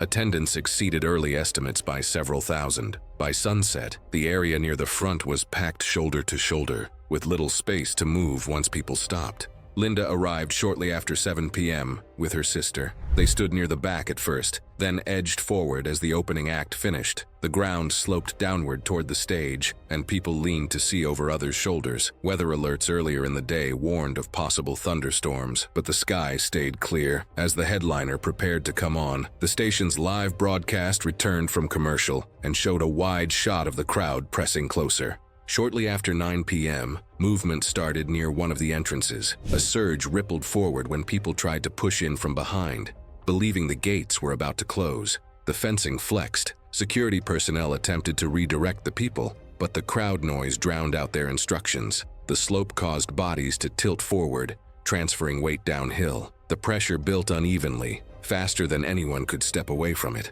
The surge reached the center in seconds. People stumbled. When one person fell, others tripped over them. Linda went down near the edge of a vendor tent where the ground dipped slightly. She was knocked onto her side and pinned as more bodies pressed over her. Feet and legs struck her back and shoulders. She could not stand because there was no space to push up. The pressure across her chest increased as people continued to fall forward. The live television broadcast cut from the stage to a wide crowd shot as the music stopped abruptly. The camera captured people waving for help and trying to pull others up. Linda was no longer visible beneath the mass of bodies. Emergency services were called immediately, as security opened a breach in the fencing to relieve pressure. The crowd slowly loosened as people were pushed backward. When responders reached Linda, she was unresponsive. She was removed from the crowd and transported by ambulance within minutes. Several others were treated on site for injuries. The broadcast remained live as anchors acknowledged a serious incident and urged viewers to avoid speculation while emergency lights filled the frame. Linda was pronounced dead at the hospital. The medical examiner later reported the cause of death as traumatic asphyxia. Her chest had been compressed for several minutes, preventing her lungs from expanding. Rib fractures and bruising were present, but there were no defensive injuries and no signs of intoxication. The findings were consistent with a crowd crush on a sloped surface. City officials suspended future large events at the park, pending review. The station ended the broadcast early and did not rebroadcast the concert footage. Linda's family declined interviews and held a small service attended by co-workers and relatives. Each year after, the station adjusted its summer programming, but the live shot of the crowd pulling apart that night still circulates online, marking the moment the concert stopped and never resumed. It was September 9th, 2019, at an indoor arena hosting a regional kennel club show in Cincinnati, Ohio. Multiple rings were active across the floor, handlers moving their dogs through judging passes while the audience sat close to the action. Broadcast cameras moved between rings, and a commentary team covered each breed category from ringside positions. Graham Wells was 39 years old and had been doing ringside commentary for 6 years. He was comfortable in the environment, good at reading a room, and the kind of broadcaster who made the work look effortless. His job was to describe what was happening in the ring for viewers at home, keep the energy up between judging phases, and occasionally interact with handlers during breaks. He was also the kind of person who did more than the minimum. Colleagues had mentioned it. He had a habit of getting close to the action because he believed the audience deserved to feel like they were there. The Belgian Malinois in the ring that morning was a high-drive working dog from working line stock, known for its speed, focus, and sensitivity to sudden movement. Show conditioning allows these dogs to perform in public settings, but their reactions can still be sharp under certain conditions. The handler was experienced, and the dog was under control. The ring was separated from the commentary area by a low rope boundary, with a small buffer space typically kept clear between handlers and media. Graham stepped slightly closer to the boundary during the coverage as the handler brought the dog near the edge following a judging pass. It was the kind of move he had made dozens of times before. The dog was alert and focused. A nearby camera shifted position abruptly, creating a sudden movement in the dog's peripheral vision. The dog's attention shifted immediately. Graham, still on air and maintaining his commentary, reached forward into the dog's space toward its head without a cue from the handler. The dog reacted to the combined stimulus of the sudden movement and the reach into its space. The sudden bite and his reaction to it pulled Graham off balance. His footing shifted at the boundary between the ring mat and the exposed hard floor, and he went down at the edge of the ring. The handler moved to regain control immediately, but the initial bite and pull sequence had completed before additional control could be fully applied. Graham collapsed at ringside. The fall drove a severe impact into his head and upper body as he hit the hard floor at the edge of the ring. On the broadcast, the audio broke and the camera shifted away from the ring within seconds. The audience near the ring reacted as staff moved in immediately. Medical staff were on the floor and reached him within seconds. The bite had caused significant soft tissue injury to his hand and forearm. The fall itself drove the primary trauma, a severe impact to his head and upper body against the hard floor at the ring boundary. Emergency services were contacted and paramedics arrived within minutes. Despite immediate response and sustained effort, Graham Wells was pronounced dead at the arena. The cause of death was recorded as fatal traumatic head and upper body injury following a fall precipitated by an animal bite. The bite initiated the loss of balance. The floor did the rest. The review found that only a low rope separated the commentary area from the ring, that Graham had stepped into the buffer zone and reached toward the dog without a handler cue, and that a sudden stimulus triggered the reaction. Graham had done this for years. He knew those rings. But in one moment, one reach without a cue, the situation changed completely and permanently. Experience is not the same as immunity. That is the sentence I would write under every single case in this video if I could. It was December 23, 2015, in a paved public square in central Cairo, Egypt. The afternoon sun flat and pale gold, the air carrying exhaust and roasted nuts, and where a man who had spent nearly a decade perfecting his craft bled out on a concrete stage in front of a live crowd in under 2 minutes. Radi Mansour was 31 years old and had worked as a street performer in Cairo since his early 20s, building a quiet but reliable reputation in the tourist corridors near the city's most visited landmarks. He specialized in bladed juggling, knives, cleavers, and most prominently, machetes, and had spent years refining a routine built around precise arc throws and timed catch sequences. I keep thinking how this isn't some reckless beginner. This is someone who practiced every day, which somehow makes what's coming feel worse. Local vendors who watched him regularly described him as obsessively consistent. He ran his full routine every morning before tourists arrived, adjusting spacing and timing until each pass was repeatable to the inch. He had performed at street festivals, private events, and cultural exhibitions across the city. What he had never done was perform under live broadcast conditions. 3 weeks before December 23rd, a regional production crew approached him about a short live segment for a local station's holiday coverage. The arrangement was simple: perform his standard routine, draw a crowd. One detail changed in the final production meeting. The low rope barrier he used to keep bystanders at a safe distance was not removed, but was instead repositioned about 6 feet back and slightly lowered to improve camera sightlines, which slightly reduced the protective space around him. The square that afternoon held roughly 60 tourists and local pedestrians in a loose semicircle around the performance area. A 40-foot stretch of uneven concrete slightly sloped toward a center drain. The surface had been patched several times over the years, and a raised seam ran across the stone roughly 4 feet from where Radi typically planted his left foot during catch sequences. The routine started cleanly with the main broadcast camera fixed on him. Witnesses described the first several passes as controlled and precise. On the fourth sequence, Radi shifted slightly to his right. His left heel caught the concrete seam, a minor slip that displaced him only an inch or two from his normal stance. The machete left his right hand on its upward arc. This small stance change altered the blade's trajectory enough that it came back lower and closer than he expected. Radi extended his left arm to correct. His right hand crossed to intercept. The crew shouted from behind the camera cluster. He did not have time to redirect. I'm literally watching this like it's in slow motion, knowing it's just inches and seconds, deciding everything is honestly terrifying. The blade struck the right side of his neck at the base, just above the clavicle, the moment visible on the live broadcast for several seconds before the feed cut. It opened a deep wound approximately 4 inches across the side of the neck, severing the right external jugular vein and lacerating the right common carotid artery. He dropped straight to the pavement. No stagger, no catch. Blood reached the concrete in volume within seconds and spread across the uneven surface faster than anyone around him could process. It's so direct and clinical, but that almost makes it worse for me because there's no drama, just instant reality. A witness named Samir, standing near the front of the crowd, moved first. He pushed through the bystanders and pressed both hands against the wound. Tourists pulled back, several screaming. The production crew cut the live feed within approximately 20 seconds of the fall. Samir held pressure while someone called for an ambulance. A crew member placed the emergency call. Responders arrived 9 minutes later. He was transported to a regional medical facility and pronounced dead on arrival. The coroner's finding, in plain terms, acute hemorrhagic shock caused by laceration of the right carotid artery and jugular vein. Given the severity and location of the wound, there was no viable intervention window. Death resulted directly from exsanguination. The local station issued a brief line noting a performance accident.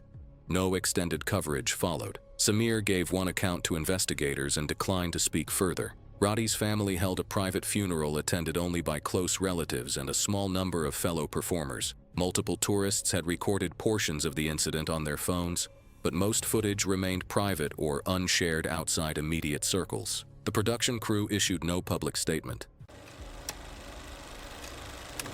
It was May 2016 in Los Angeles, California. Studio lights inside a primetime variety stage were running at full intensity as the evening's program built toward its most anticipated segment of the night. Adrian Cole was 32 years old and had built his career around high-risk aerial work, the kind of live performance that requires absolute precision from every person involved in the setup. He had performed controlled vertical drops before, understood the rigging, and trusted the system. Crew members later described him as disciplined during setup, someone who relied on proper rigging checks and expected redundancy systems to function exactly as designed. That evening, the segment involved a controlled vertical drop from an elevated platform above the stage, using a descender device connected to an overhead anchor rig to regulate his speed and bring him to a stop at a predetermined height above the floor. A secondary safety line was part of the planned configuration. Adrian was fitted into the harness, checked by the rigging crew, and lifted into position above the stage as the host introduced the act. The rigging assembly above him consisted of a primary anchor point with load-bearing connectors distributing force through the descender system, with the safety line intended to act as an independent arrest system if the primary failed. And look, from where the audience was sitting, everything looked exactly as it should. The stunt began on cue. Adrian stepped off the platform and the descender engaged, pulling tension through the line as he dropped. And this is where things went wrong. A primary load-bearing carabiner within the rigging assembly failed under load, the connector having been unintentionally cross-loaded, placing force across its weaker axis, where its strength was significantly reduced. Under the sudden load of the drop, the cross-loaded carabiner failed, giving way as force was applied across its weaker axis. The descender itself remained intact, but with the anchor point gone, it had nothing to regulate against. The system lost all tension instantly. With no resistance applied through the descender, the line provided no braking force, converting the controlled drop into an uncontrolled fall. The secondary safety line, which should have arrested the fall, had been clipped to the same overhead anchor rather than an independent point, meaning both lines failed together when the anchor point gave way. That detail is the one that stays with me. One decision during setup, and the backup became useless. Adrian dropped the remaining distance to the stage without deceleration and impacted the floor at a speed the landing was never designed to absorb. The force of impact exceeded the tolerance of the intended landing system, which had been configured for a controlled descent rather than a full freefall. The host's expression changed. Crew members were already moving from the wings, and the feed cut away within seconds. The stage was cleared and emergency services were called immediately. Paramedics attended to Adrian on site before he was transported to a nearby hospital. Despite medical intervention, he did not survive. Adrian Cole was pronounced dead that evening from injuries sustained during the fall, including severe blunt force trauma consistent with a high-impact landing. Investigators examining the rigging identified the cross-loaded carabiner as the primary failure point, compounded by the secondary safety line having been anchored to the same connection rather than an independent overhead point, rendering the redundancy system ineffective at the moment it was needed. The incident was ultimately classified as a rigging failure involving improper connector loading and a non-independent safety system configuration. And the part I find hardest to move past is that the backup existed. It was there, but because it was tied into the same system, it was never going to stop the fall if the primary failed. I've covered rigging failures before. If you haven't seen that video, I'll link it. But what happened to Evan Cole sits in a completely different category. It was December 14th, 2017, in Minneapolis, Minnesota. A live early morning television segment was underway in the outdoor lot of a regional news station, where a winter survival demonstration had been set up for continuous broadcast coverage. Portable shelters, heaters, and weather instruments were arranged behind the presenter to compare different cold weather protection methods under real conditions.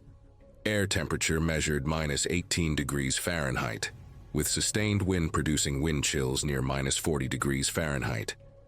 Jennifer Walsh, 32, was a field reporter assigned to the station's public safety and weather features. She had several years of experience reporting in severe winter conditions and had completed certified cold weather safety training courses. Producers approved the segment as an educational demonstration, showing how layering systems, wind barriers, and emergency shelters function in extreme cold. The original safety plan called for rotating on-air exposure in short intervals, with scheduled warm-up breaks inside a heated vehicle between segments. Pre-show planning notes outlined strict limits, no more than 15 minutes of continuous exposure per cycle, and mandatory medical check-ins after each return indoors. However, the live format combined multiple scheduled hits into a single extended block due to programming delays earlier that morning. Instead of rotating out, Jennifer remained outside to maintain visual continuity, while the cameraman and audio technician rotated through warming periods. On-site medics monitored from a nearby vehicle and tracked visible indicators rather than continuous core temperature readings. The demonstration began shortly after 6 a.m., with Jennifer wearing insulated boots, layered thermal clothing, and a wind-resistant outer shell. She first showed how different glove types affected dexterity, then compared open exposure versus standing behind a portable windscreen. During the second hour, light snow began blowing across the lot, and wind gusts increased. Review findings later noted that her outer shell zipper had been partially open at the collar to accommodate a microphone cable, allowing repeated wind entry at the neck seal. Perspiration from repeated movement between props also dampened her inner base layer, reducing insulation efficiency. As exposure time accumulated beyond the original rotation limits, Jennifer's movements slowed and her hand coordination worsened.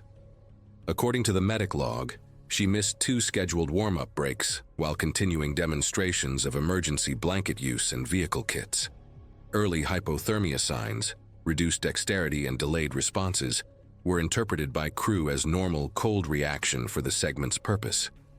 The live camera feed showed increasing speech slurring and shortened step length as she transitioned between stations. Near the end of the third hour on air, she attempted to reposition a wind barrier and stumbled.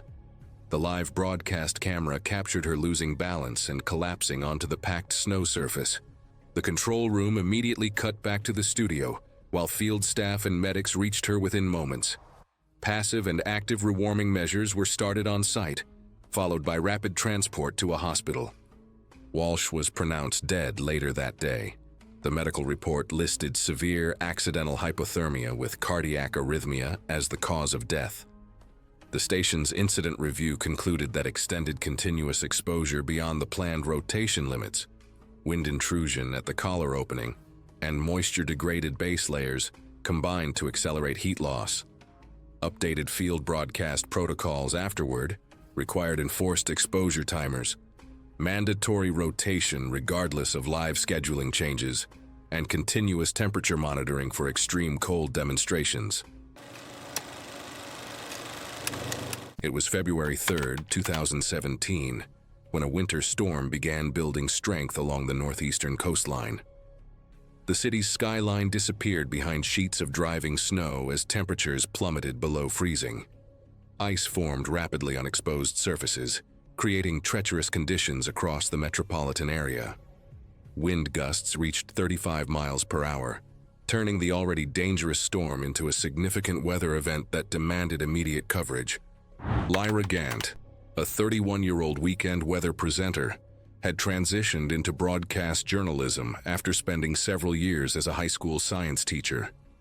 Her methodical approach to explaining complex weather patterns made her popular with viewers, though she remained relatively new to live outdoor reporting. Known for her thorough preparation and calm demeanor under pressure, she had quickly earned respect among colleagues despite her limited field experience.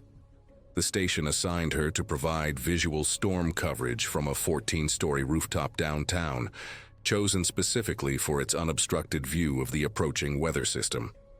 The building's rooftop presented immediate challenges that morning. Ice patches had formed near the concrete parapet during the overnight hours, creating slick surfaces that reflected the gray morning light. The crew fastened Lyra's safety harness to what appeared to be a secure rooftop anchor point, but the mounting had deteriorated over time without proper inspection. Her regular footwear lacked specialized traction aids, a detail that seemed minor given the rushed nature of the assignment. The building's maintenance staff had not applied ice-melting compounds to the rooftop surface. Weather conditions deteriorated faster than meteorologists had predicted. What began as steady snowfall quickly intensified, pushing toward whiteout conditions. Visibility dropped significantly as the storm's core approached the metropolitan area. The camera operator positioned the equipment for a wide shot that would capture both Lyra and the dramatic storm backdrop, maintaining a fixed angle throughout the broadcast segment. As Lyra delivered her weather update, she stepped backward to gesture toward the approaching storm front, her movement still framed in the live shot as the camera held its wide angle. Her boot made contact with a patch of black ice that had formed along the rooftop's edge. The smooth sole found no purchase on the frozen surface. Simultaneously, a powerful gust of wind struck the exposed rooftop, creating additional instability as she fought to regain her footing. Her body went over the parapet backward. The safety harness snapped tight, loading the corroded anchor bolt with sudden force. The mounting plate tore partially out of the concrete before ripping free completely. The 14-story fall took approximately 3 seconds. Her body struck a fabric awning over a restaurant entrance partway down, tearing it instantly from its brackets before continuing uninterrupted to the concrete sidewalk below, where she impacted headfirst. Pedestrians on the street below scattered immediately after witnessing the fall. Emergency responders arrived within 6 minutes of the initial call, but the massive trauma from the impact had caused instantaneous death. The medical examiner later confirmed catastrophic cranial and thoracic injuries consistent with a fall from that height. The investigation revealed that the rooftop anchor point had failed its last inspection, but had not been replaced. Building management confirmed that ice conditions had not been assessed prior to the broadcast setup. The station immediately suspended all rooftop weather coverage, pending a comprehensive safety review. Federal workplace safety investigators cited multiple protocol violations in their final report, including inadequate equipment inspection procedures and failure to properly assess weather conditions before proceeding. The live broadcast briefly captured Lyra slipping and disappearing backward from the frame before the control room abruptly cut the feed. Storm coverage ended without explanation, leaving viewers unaware of what had occurred until official statements were released hours later. It was September 6, 2018, on a downhill highway outside San Fernando City, Pampanga, where a regional TV station aired a live traffic report. As vehicles slowed near a busy junction, a cement truck lost its brakes. The broadcast cut moments after the reporter was struck. Ramon Villarreal was 39 and had worked as a regional TV reporter for over a decade. He was not a national face, but viewers recognized him from morning weather hits and roadside updates during storms. He preferred fieldwork to the studio. Reporting live meant standing where things were actually happening, even when it was loud, hot, or uncomfortable. That afternoon, he stood on the shoulder near a concrete barrier, microphone in hand, traffic moving steadily behind him. Ramon had started in radio, then moved to television when the station expanded its local coverage. His job was practical: describe conditions, keep drivers informed, and get out of the way. He wore a reflective vest over a pressed shirt, an earpiece feeding instructions from the control room. The camera was framed wide enough to show traffic flowing downhill behind him, including a construction corridor used heavily by freight trucks. The slope was long and gradual, easy to underestimate. At the bottom sat a signalized junction that forced heavy vehicles to slow. Brake fade was a known risk on hot days. Earlier that week, transport officials had issued reminders about engine braking on descents, but enforcement was light. Ramon mentioned the congestion calmly, pointing behind him as he explained delays and alternate routes. As the live segment continued, a cement truck appeared at the top of the frame, moving faster than surrounding traffic. Its drum was full, the weight evident in the way the cab bounced slightly as it descended. Viewers could see it closing in quickly. Ramon kept speaking, unaware of the speed difference behind him. Seconds later, the truck swerved. Its brake lights flickered, then went dark. The sound reached the microphone first, a rising mechanical whine followed by a deep, uncontrolled roar. On the live broadcast, the truck veered left, clipped a sedan, and jackknifed. The drum shifted violently, pulling the cab sideways. The camera caught everything. The truck struck the concrete barrier and tipped. Ramon turned instinctively toward the noise just as the cab rolled through the frame. The front corner hit him at full momentum, throwing him backward. His body was driven into the barrier and pinned as the truck collapsed onto its side. The impact was brutal. Bones shattered on contact. The force crushed his lower body against the concrete, rupturing internal organs instantly. Wet cement burst from a damaged chute, spilling across the pavement and over him as the truck ground to a halt. The camera shook, then froze on the scene as the control room cut the feed. Emergency services responded immediately, halting traffic. Ramon was found unresponsive, pinned beneath twisted metal and hardening concrete. Extraction took time. The driver survived, citing brake failure. Investigators confirmed brake overheating and missed maintenance. The medical examiner ruled catastrophic blunt force and crush injuries, with loss of consciousness and no chance survival. The station suspended live roadside reporting indefinitely. The footage was never aired again, though some viewers remembered seeing the moment the broadcast cut. The intersection was redesigned months later with a truck arrestor lane added uphill. Ramon left behind a partner and 2 young children. His last broadcast was meant to warn drivers about traffic. Instead, it became a reminder of how quickly routine coverage can turn irreversible when heavy machinery, speed, and gravity converge in real time.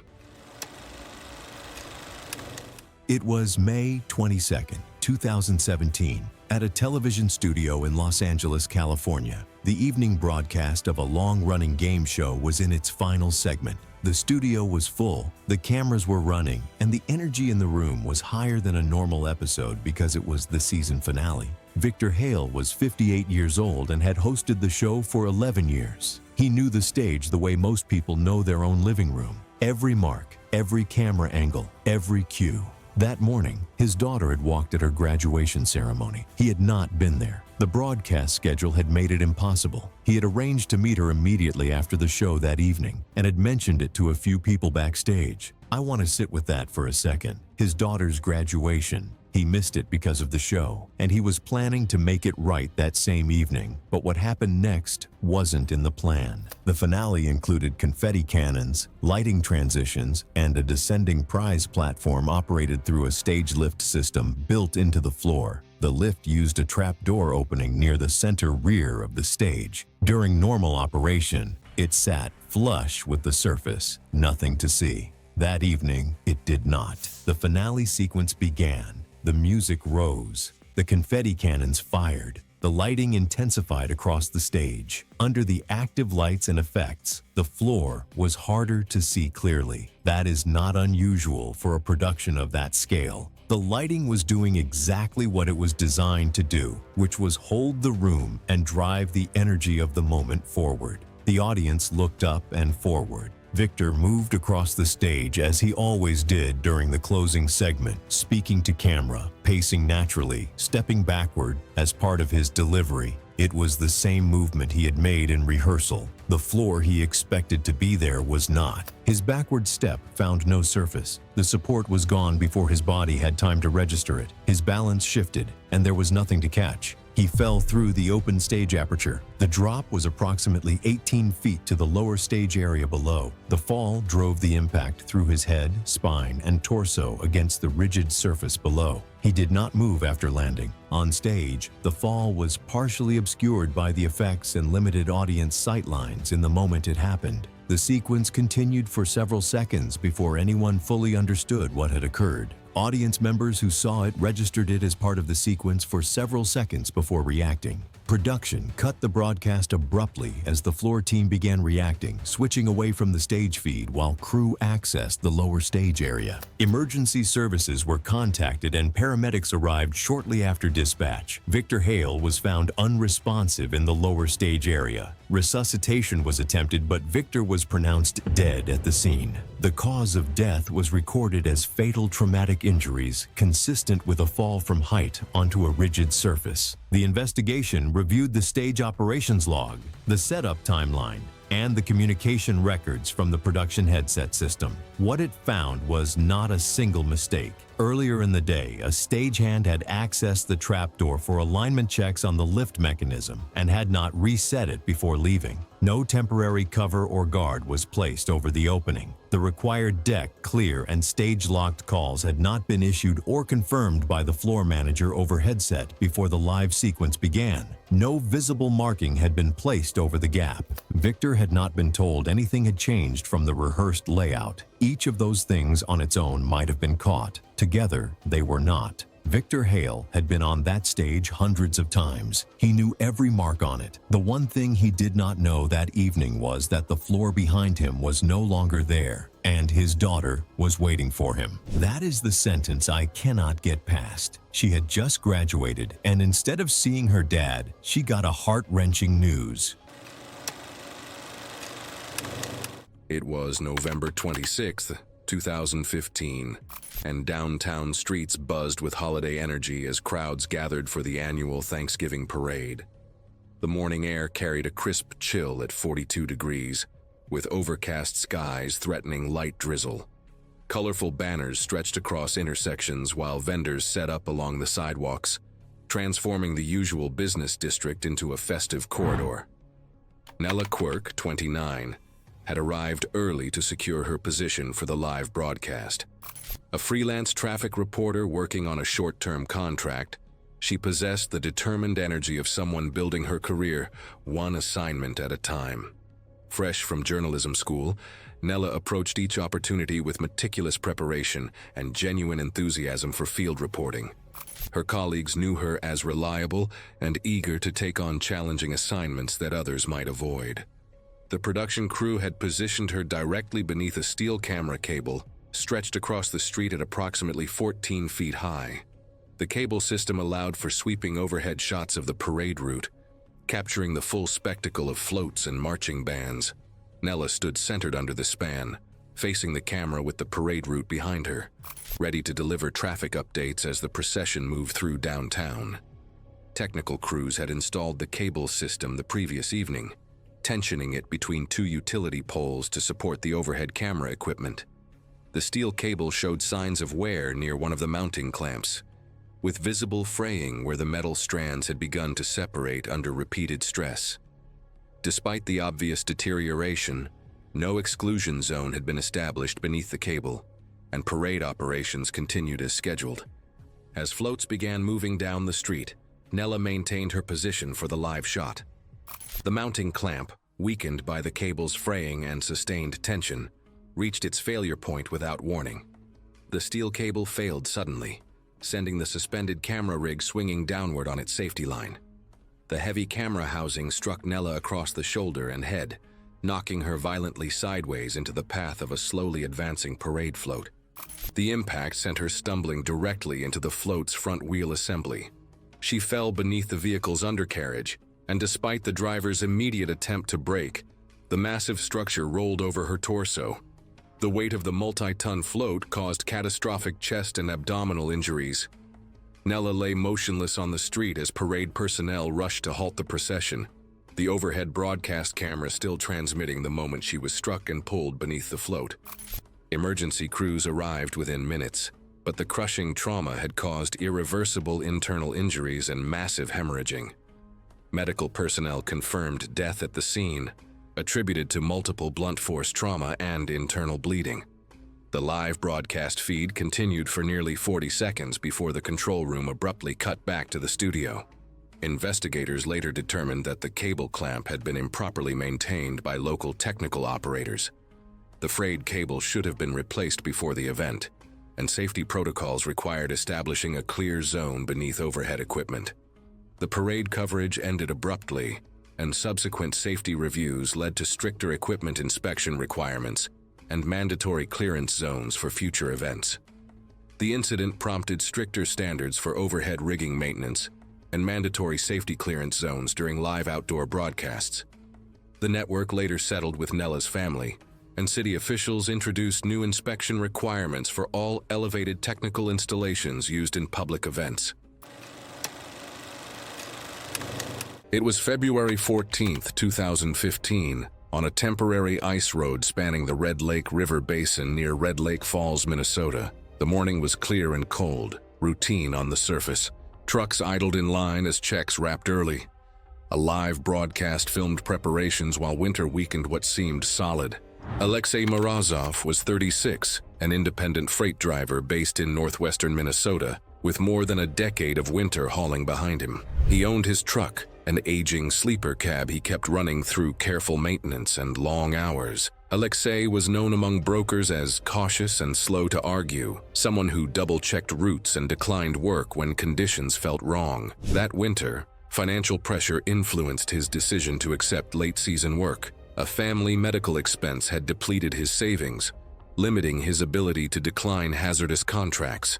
A regional television network partnered with a freight broker to cover late-season ice hauling during a live winter special. The focus was logistics, not spectacle, and Alexei was hired as a contract driver with hazard pay for one crossing. He was told the road remained open under reduced axle limits and speed restrictions after recent cold nights. He understood ice roads require sustained freezes, and that repeated thaw cycles had weakened the surface through uneven layers and subsurface erosion below. As the truck rolled onto the ice road, the live broadcast followed from a fixed camera on the riverbank, framed wide to show the full crossing. From that distance, viewers could see uneven color beneath the tires, dark patches where refrozen meltwater thinned the surface. Wind swept loose snow across the road, briefly masking long, faint lines in the ice. Near the midpoint, the failure became unmistakable on screen. The truck's headlights dipped sharply, and a dark crack split outward from beneath the front axle, visible even from the wide shot.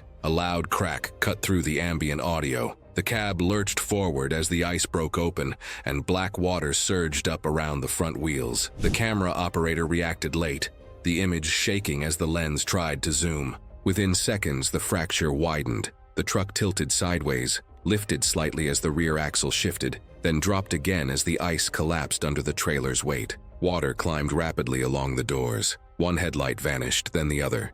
The image blurred as the camera lost focus, and the live feed cut abruptly, leaving only a rippling black gap in the ice where the truck had been moments earlier. Emergency services were contacted immediately. Rescue teams arrived about 18 minutes later, delayed by distance and unstable ice. By then, the surface had sealed, leaving faint bubbles beneath darkened patches. Divers recovered the cab hours later, after reinforcing the ice and cutting an access opening. That evening, the network returned live to confirm the death and suspend operations. The medical examiner ruled drowning, with cold shock contributing. Flooding triggered an involuntary gasp, drawing water into his lungs. Near freezing temperatures caused rapid muscle failure, preventing escape. No fractures or major internal injuries were found. Loss of consciousness would have followed quickly. The segment was pulled before rebroadcast. Public response led to stricter limits on late-season ice road filming and live coverage. The ice road was formally closed by county officials the following morning. It was June 12, 2015, in Las Vegas, Nevada. A live network stunt special was airing inside a packed theater, with camera rigs and stage lighting focused on a reinforced platform prepared for a real-time televised escape burial. Johnny Beaverton, 32, was the featured escape artist for the broadcast. He had spent over 10 years performing restraint and confinement escapes across regional venues and touring shows, building a reputation for technically precise, repeatable acts rather than spectacle improvisation. His burial escape had been completed more than 100 times using a standard enclosed box and layered soil. For the live special, production requested a modified version using a transparent, reinforced chamber, so cameras could capture his movements. Crew notes showed Johnny had completed partial rehearsals with the unit, but not under full burial weight. It also included a concealed low-flow airline rated for 15 minutes, built into the rear frame and tested during rehearsal. A chest strap heart rate monitor transmitted directly to the broadcast graphics system. Instead of dry soil, damp sand was selected because it settled smoothly on camera and reduced dust interference with lighting. Engineering staff approved the structure, but prep logs noted the total load weight was higher than Johnny's standard setup and required a revised base support plate beneath the chamber. Setup took place the afternoon of the broadcast. Sand was compacted in layers over the support frame. Later measurements documented uneven density across the platform surface, creating minor load imbalance points. The stunt included 2 safety systems, an internal mechanical release Johnny could trigger himself, and an external hatch override controlled by the stunt safety team. Because broadcast continuity rules required the stunt window to pass a minimum timer mark before standard hatch access. The external hatch was fitted with a timer-linked lock that prevented opening before a set mark unless a hard override key was used. That override key was stored at a secondary tool station behind the primary rail position. 8 minutes into the live burial, Johnny's heart rate rose faster than rehearsal baselines. His internal movement appeared more restricted than test footage showed. Under the uneven load, one lower support plate shifted slightly, transferring pressure toward the front frame. The distortion reduced clearance around the internal release linkage. When Johnny initiated the first escape step, the mechanism failed to travel its full range. The biometric overlay continued updating on viewers' screens. Elevated readings were initially interpreted by the control room as expected exertion within the planned struggle window, described during rehearsal briefings. The safety team remained in position, but standard entry required either timer clearance or the physical override key. When motion inside the chamber decreased sharply and the telemetry pattern turned irregular, the director called an abort. Crew began partial manual sand removal while the safety supervisor retrieved the override key and bypassed the hatch lock. The chamber was opened, but total access time exceeded survivable limits under compression and restricted airflow. On-site medics entered immediately and began resuscitation procedures without success. Beaverton was pronounced dead shortly after extraction. The medical finding listed compressive asphyxia with secondary oxygen deprivation as the cause of death. The formal investigation determined the fatal delay resulted from combined factors: increased apparatus weight, uneven base compaction, frame distortion, and a broadcast-linked hatch lock that slowed external access. Subsequent industry safety advisories prohibited timer-dependent locks on live escape stunts and required independent, instantly accessible mechanical overrides.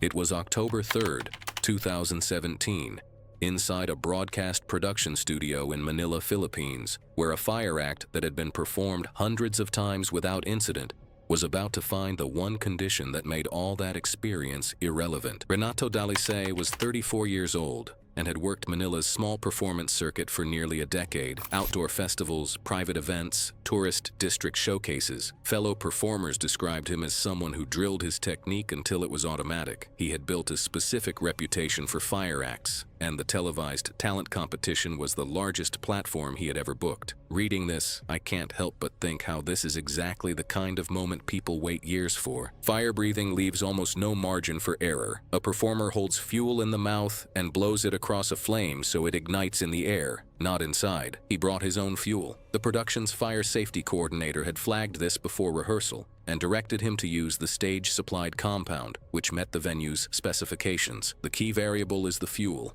Stage-grade paraffin burns slowly and predictably, while volatile substitutes can ignite too fast. When that happens, flashback can occur, sending fire back toward the face instead of forming a controlled plume. Renato declined, telling crew his personal blend gave him more consistent flame behavior and that he had used it for years without incident. The coordinator explicitly refused to approve the act with personal fuel, but a producer overruled the hold and cleared the segment to proceed. The schedule was tight, and the segment went forward. I personally think years of nothing going wrong is one of the most dangerous forms of confidence a person can carry. I think it's frustrating in a very specific way, because the system meant to stop this actually did its job and was ignored. The studio floor was acrylic paneled, chosen for its reflective quality under broadcast lighting. Several crew members noted before the segment that performers in earlier slots had struggled for footing on it. The production team did not install temporary mats despite known slipperiness. 4 overhead lighting banks ran at full intensity. Smoke machines fed a thin haze across the lower third of the stage. A fire safety officer stood in the left wing with 2 extinguishers. The nearest seated judge was approximately 15 feet from the performance mark. Renato stepped to center stage,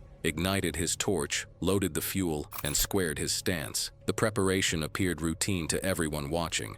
With the main broadcast camera locked on him, he angled the torch and expelled the liquid. The flame ignited in a sudden flashback. Instead of a smooth vertical column, a chaotic fireball erupted back toward his face, clearly visible on the live broadcast feed, with uneven tongues of flame licking outward. His cheeks and mouth caught fire almost instantly, and small sparks splashed across the margins of his eyelids and periorbital area. The torch dropped. His knees gave and he went straight to the stage floor. The acrylic surface offered no grip. Crew in the wings had already begun moving before he landed. A fire blanket was placed over him within seconds. 2 extinguishers discharged across the stage as the control room cut the broadcast away from the performance. The fire on his clothing was controlled quickly, but the inhalation damage had already occurred. His breathing was audible from the wing, labored, deteriorating, accompanied by continuous coughing. I find it almost unbearable that people were already moving toward him and still couldn't close the gap in time. A producer on the stage floor called emergency services immediately. Paramedics arrived in under 5 minutes. Renato's airway compromise was severe enough that paramedics needed immediate airway management once they arrived. He was transported to the hospital where acute respiratory failure developed despite intervention. The coroner's report listed the cause of death as acute respiratory failure secondary to severe inhalation burns, with full-thickness contact burns documented across the face, periorbital region, and anterior neck. The production company issued a brief statement. Renato's family held a small service in Manila, attended mostly by performers from the same circuit he had worked for a decade. His personal fuel container was recovered from his kit bag and returned to the family with his other belongings. I feel like there's something especially quiet and heavy about this ending. No spectacle, no extended coverage, just a small circle of people who actually knew him.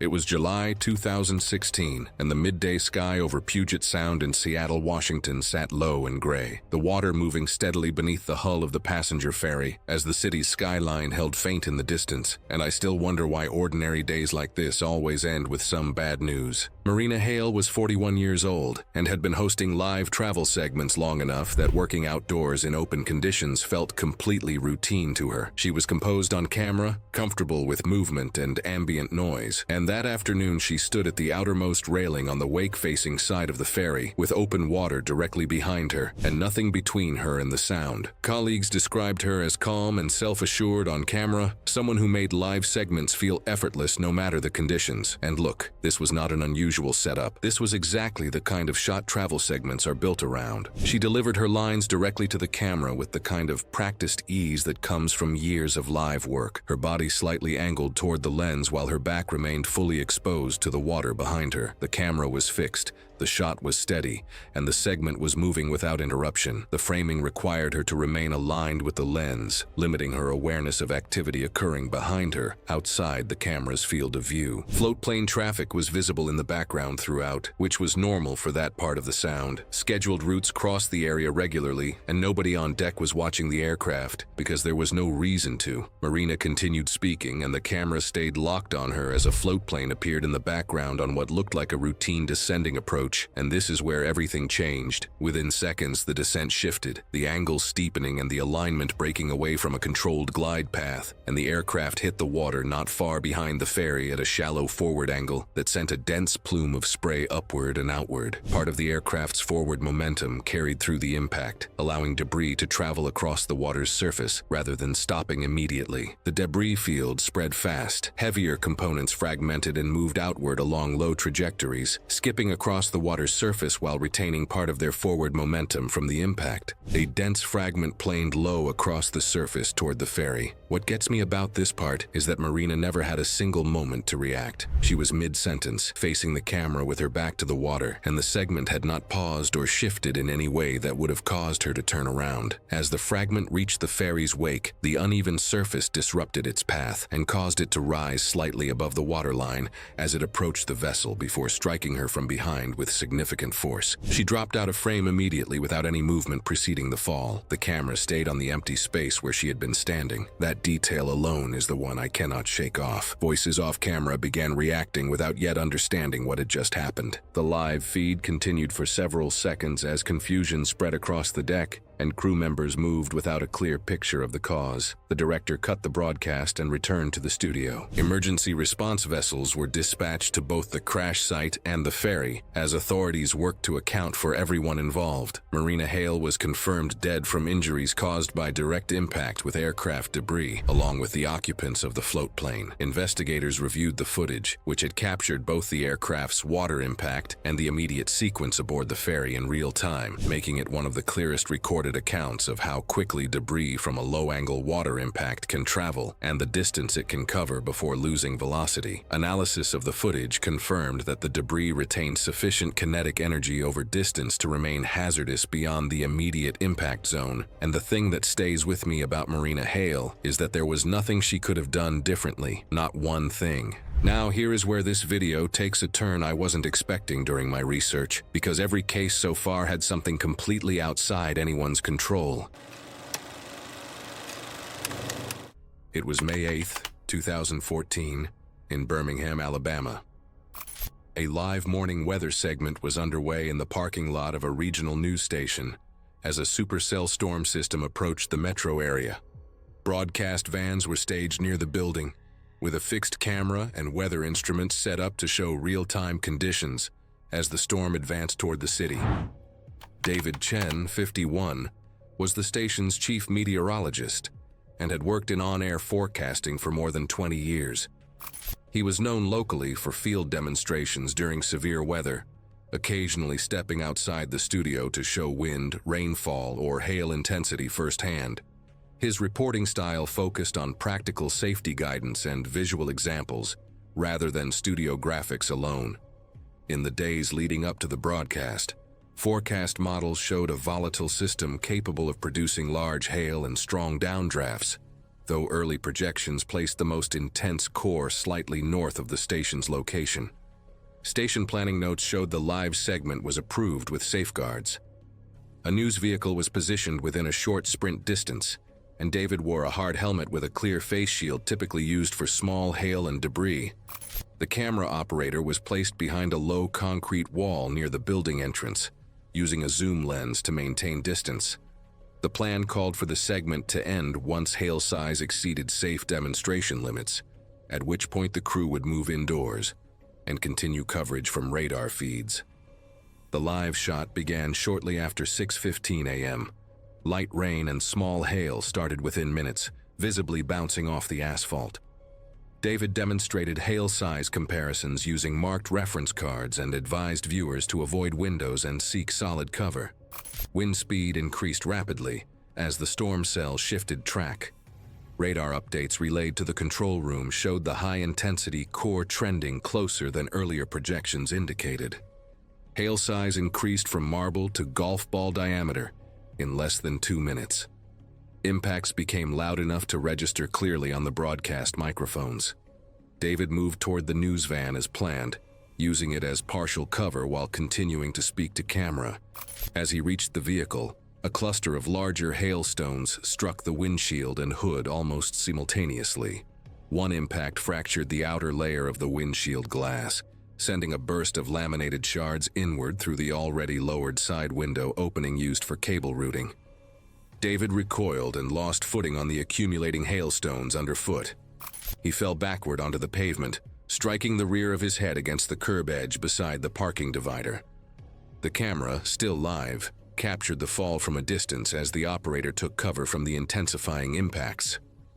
The segment audio recorded the control room calling for an immediate cut as the signal switched back to studio radar.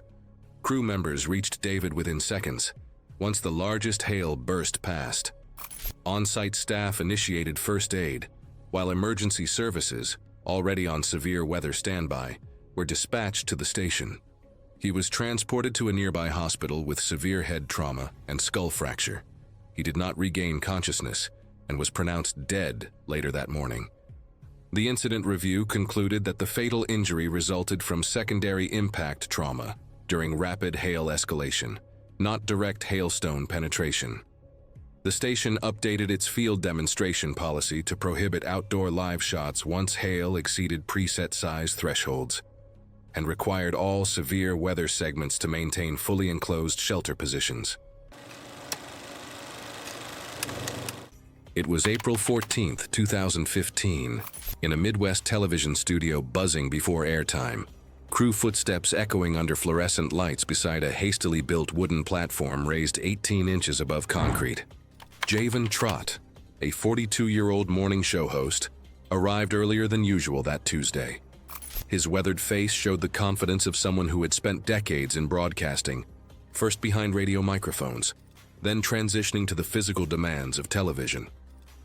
Known for his ability to improvise during live segments, Javen had built a reputation for making even mundane furniture demonstrations feel engaging to viewers across the region.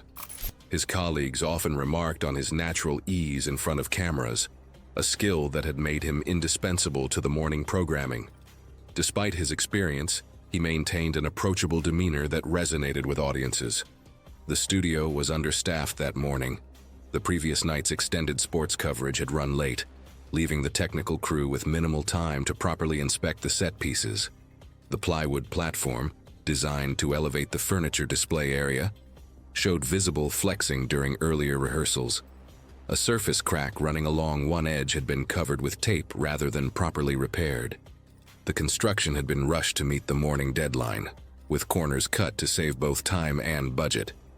As the segment approached, Javen positioned himself near the platform's edge, handheld microphone in hand. The wide studio camera captured him in frame as he prepared to demonstrate a living room arrangement. The concrete subfloor beneath the temporary structure remained exposed around the platform's perimeter, creating an unforgiving surface below. Studio lighting created stark contrasts across the set, making depth perception challenging. When the live broadcast began, Javen stepped backward onto the platform as he had done countless times before. The plywood immediately split along a load-bearing seam. His right leg dropped through the opening, causing his torso to pitch forward violently and throw his upper body head first off the platform. His chest struck the sharp edge of a wooden coffee table with significant force, knocking the wind from his lungs. The impact sent him tumbling off the platform entirely. The back of his skull struck the bare concrete floor with a sharp, hollow impact. His body went still almost immediately, one arm twitching briefly before falling limp. A dark stain began spreading beneath his head as the wide studio camera remained on him for several seconds, capturing the motionless form on the floor. The microphone clattered across the floor, still transmitting audio. For nearly 10 seconds, the live broadcast remained on the fallen host before the control room abruptly cut the feed to black as crew members rushed onto the set. Without proper medical equipment on set, their attempts at stabilization proved limited. Paramedics arrived within minutes, but by the time they reached the set, Javen showed no pulse and no signs of breathing. Resuscitation efforts continued during transport, but he was pronounced dead shortly after arrival, with doctors confirming that the head impact on the studio floor had been fatal. The investigation later determined that the platform collapsed due to structural failure and the lack of a required pre-broadcast safety inspection. The temporary structure was not rated to support the load, and the visible crack should have forced an immediate replacement. Shortly afterward, the station permanently canceled the morning show. Viewers who had watched the collapse live later learned that the host died on the studio floor from a skull fracture caused by the fall. The studio was closed for review, and new inspection rules were imposed for all temporary sets. It was August 7, 2016, at a temporary motocross circuit outside Seremban, Malaysia, where a regional sports channel aired the championship round live. The afternoon heat hung over the dirt track. Grandstands were packed, engines revved, and the broadcast opened on riders lining up beneath sponsor banners. Arif Rahman was 26 and a well-known rider within local motocross circuits. He wasn't famous nationally, but locally he mattered. He grew up riding on palm oil service roads, worked weekdays at his uncle's motorcycle shop, and raced every weekend he could afford tires. Regular spectators recognized his number from regional events. He was known for clean landings, smooth throttle control, and taking risks only when the points justified it. The event was a freestyle-heavy format added to boost attendance. Riders were scored not just on lap time, but on aerial tricks performed over a widened tabletop jump near the main camera tower. The jump had been reshaped overnight to look bigger on television, with a steeper face and longer gap. Riders were warned that spacing would be tighter and timing critical. The heat made the dirt dry and loose, reducing traction on approach. Arif qualified well and entered the final run in third place. He needed a high-difficulty trick to move up.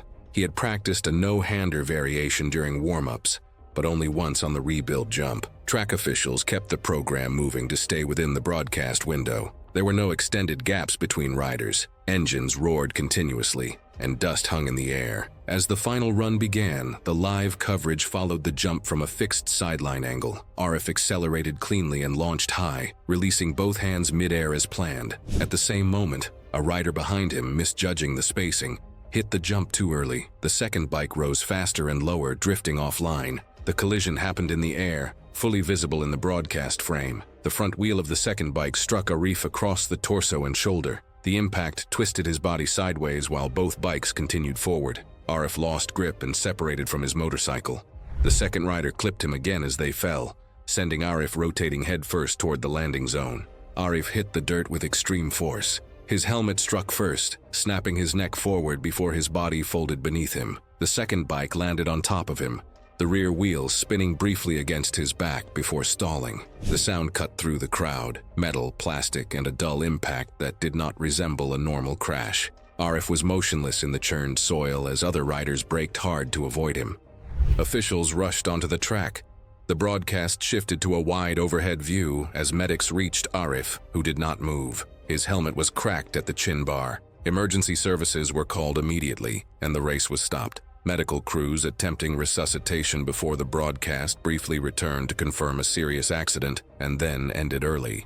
Arif was pronounced dead shortly after arrival at a nearby hospital. The post-mortem report listed catastrophic head and cervical spine trauma, along with massive internal injuries caused by blunt force. The collision in midair had delivered energy equivalent to a high-speed road crash, with no chance for protective gear to absorb it. Loss of consciousness would have been immediate. An investigation found that the modified jump reduced safe separation between riders and that no enforced delay existed between freestyle attempts. No charges were filed. The second rider survived with broken ribs and a fractured arm. The event was canceled permanently the following year. The track was leveled within weeks. The broadcast footage is never replayed, but many in the crowd remember exactly where they were standing when the engines stopped.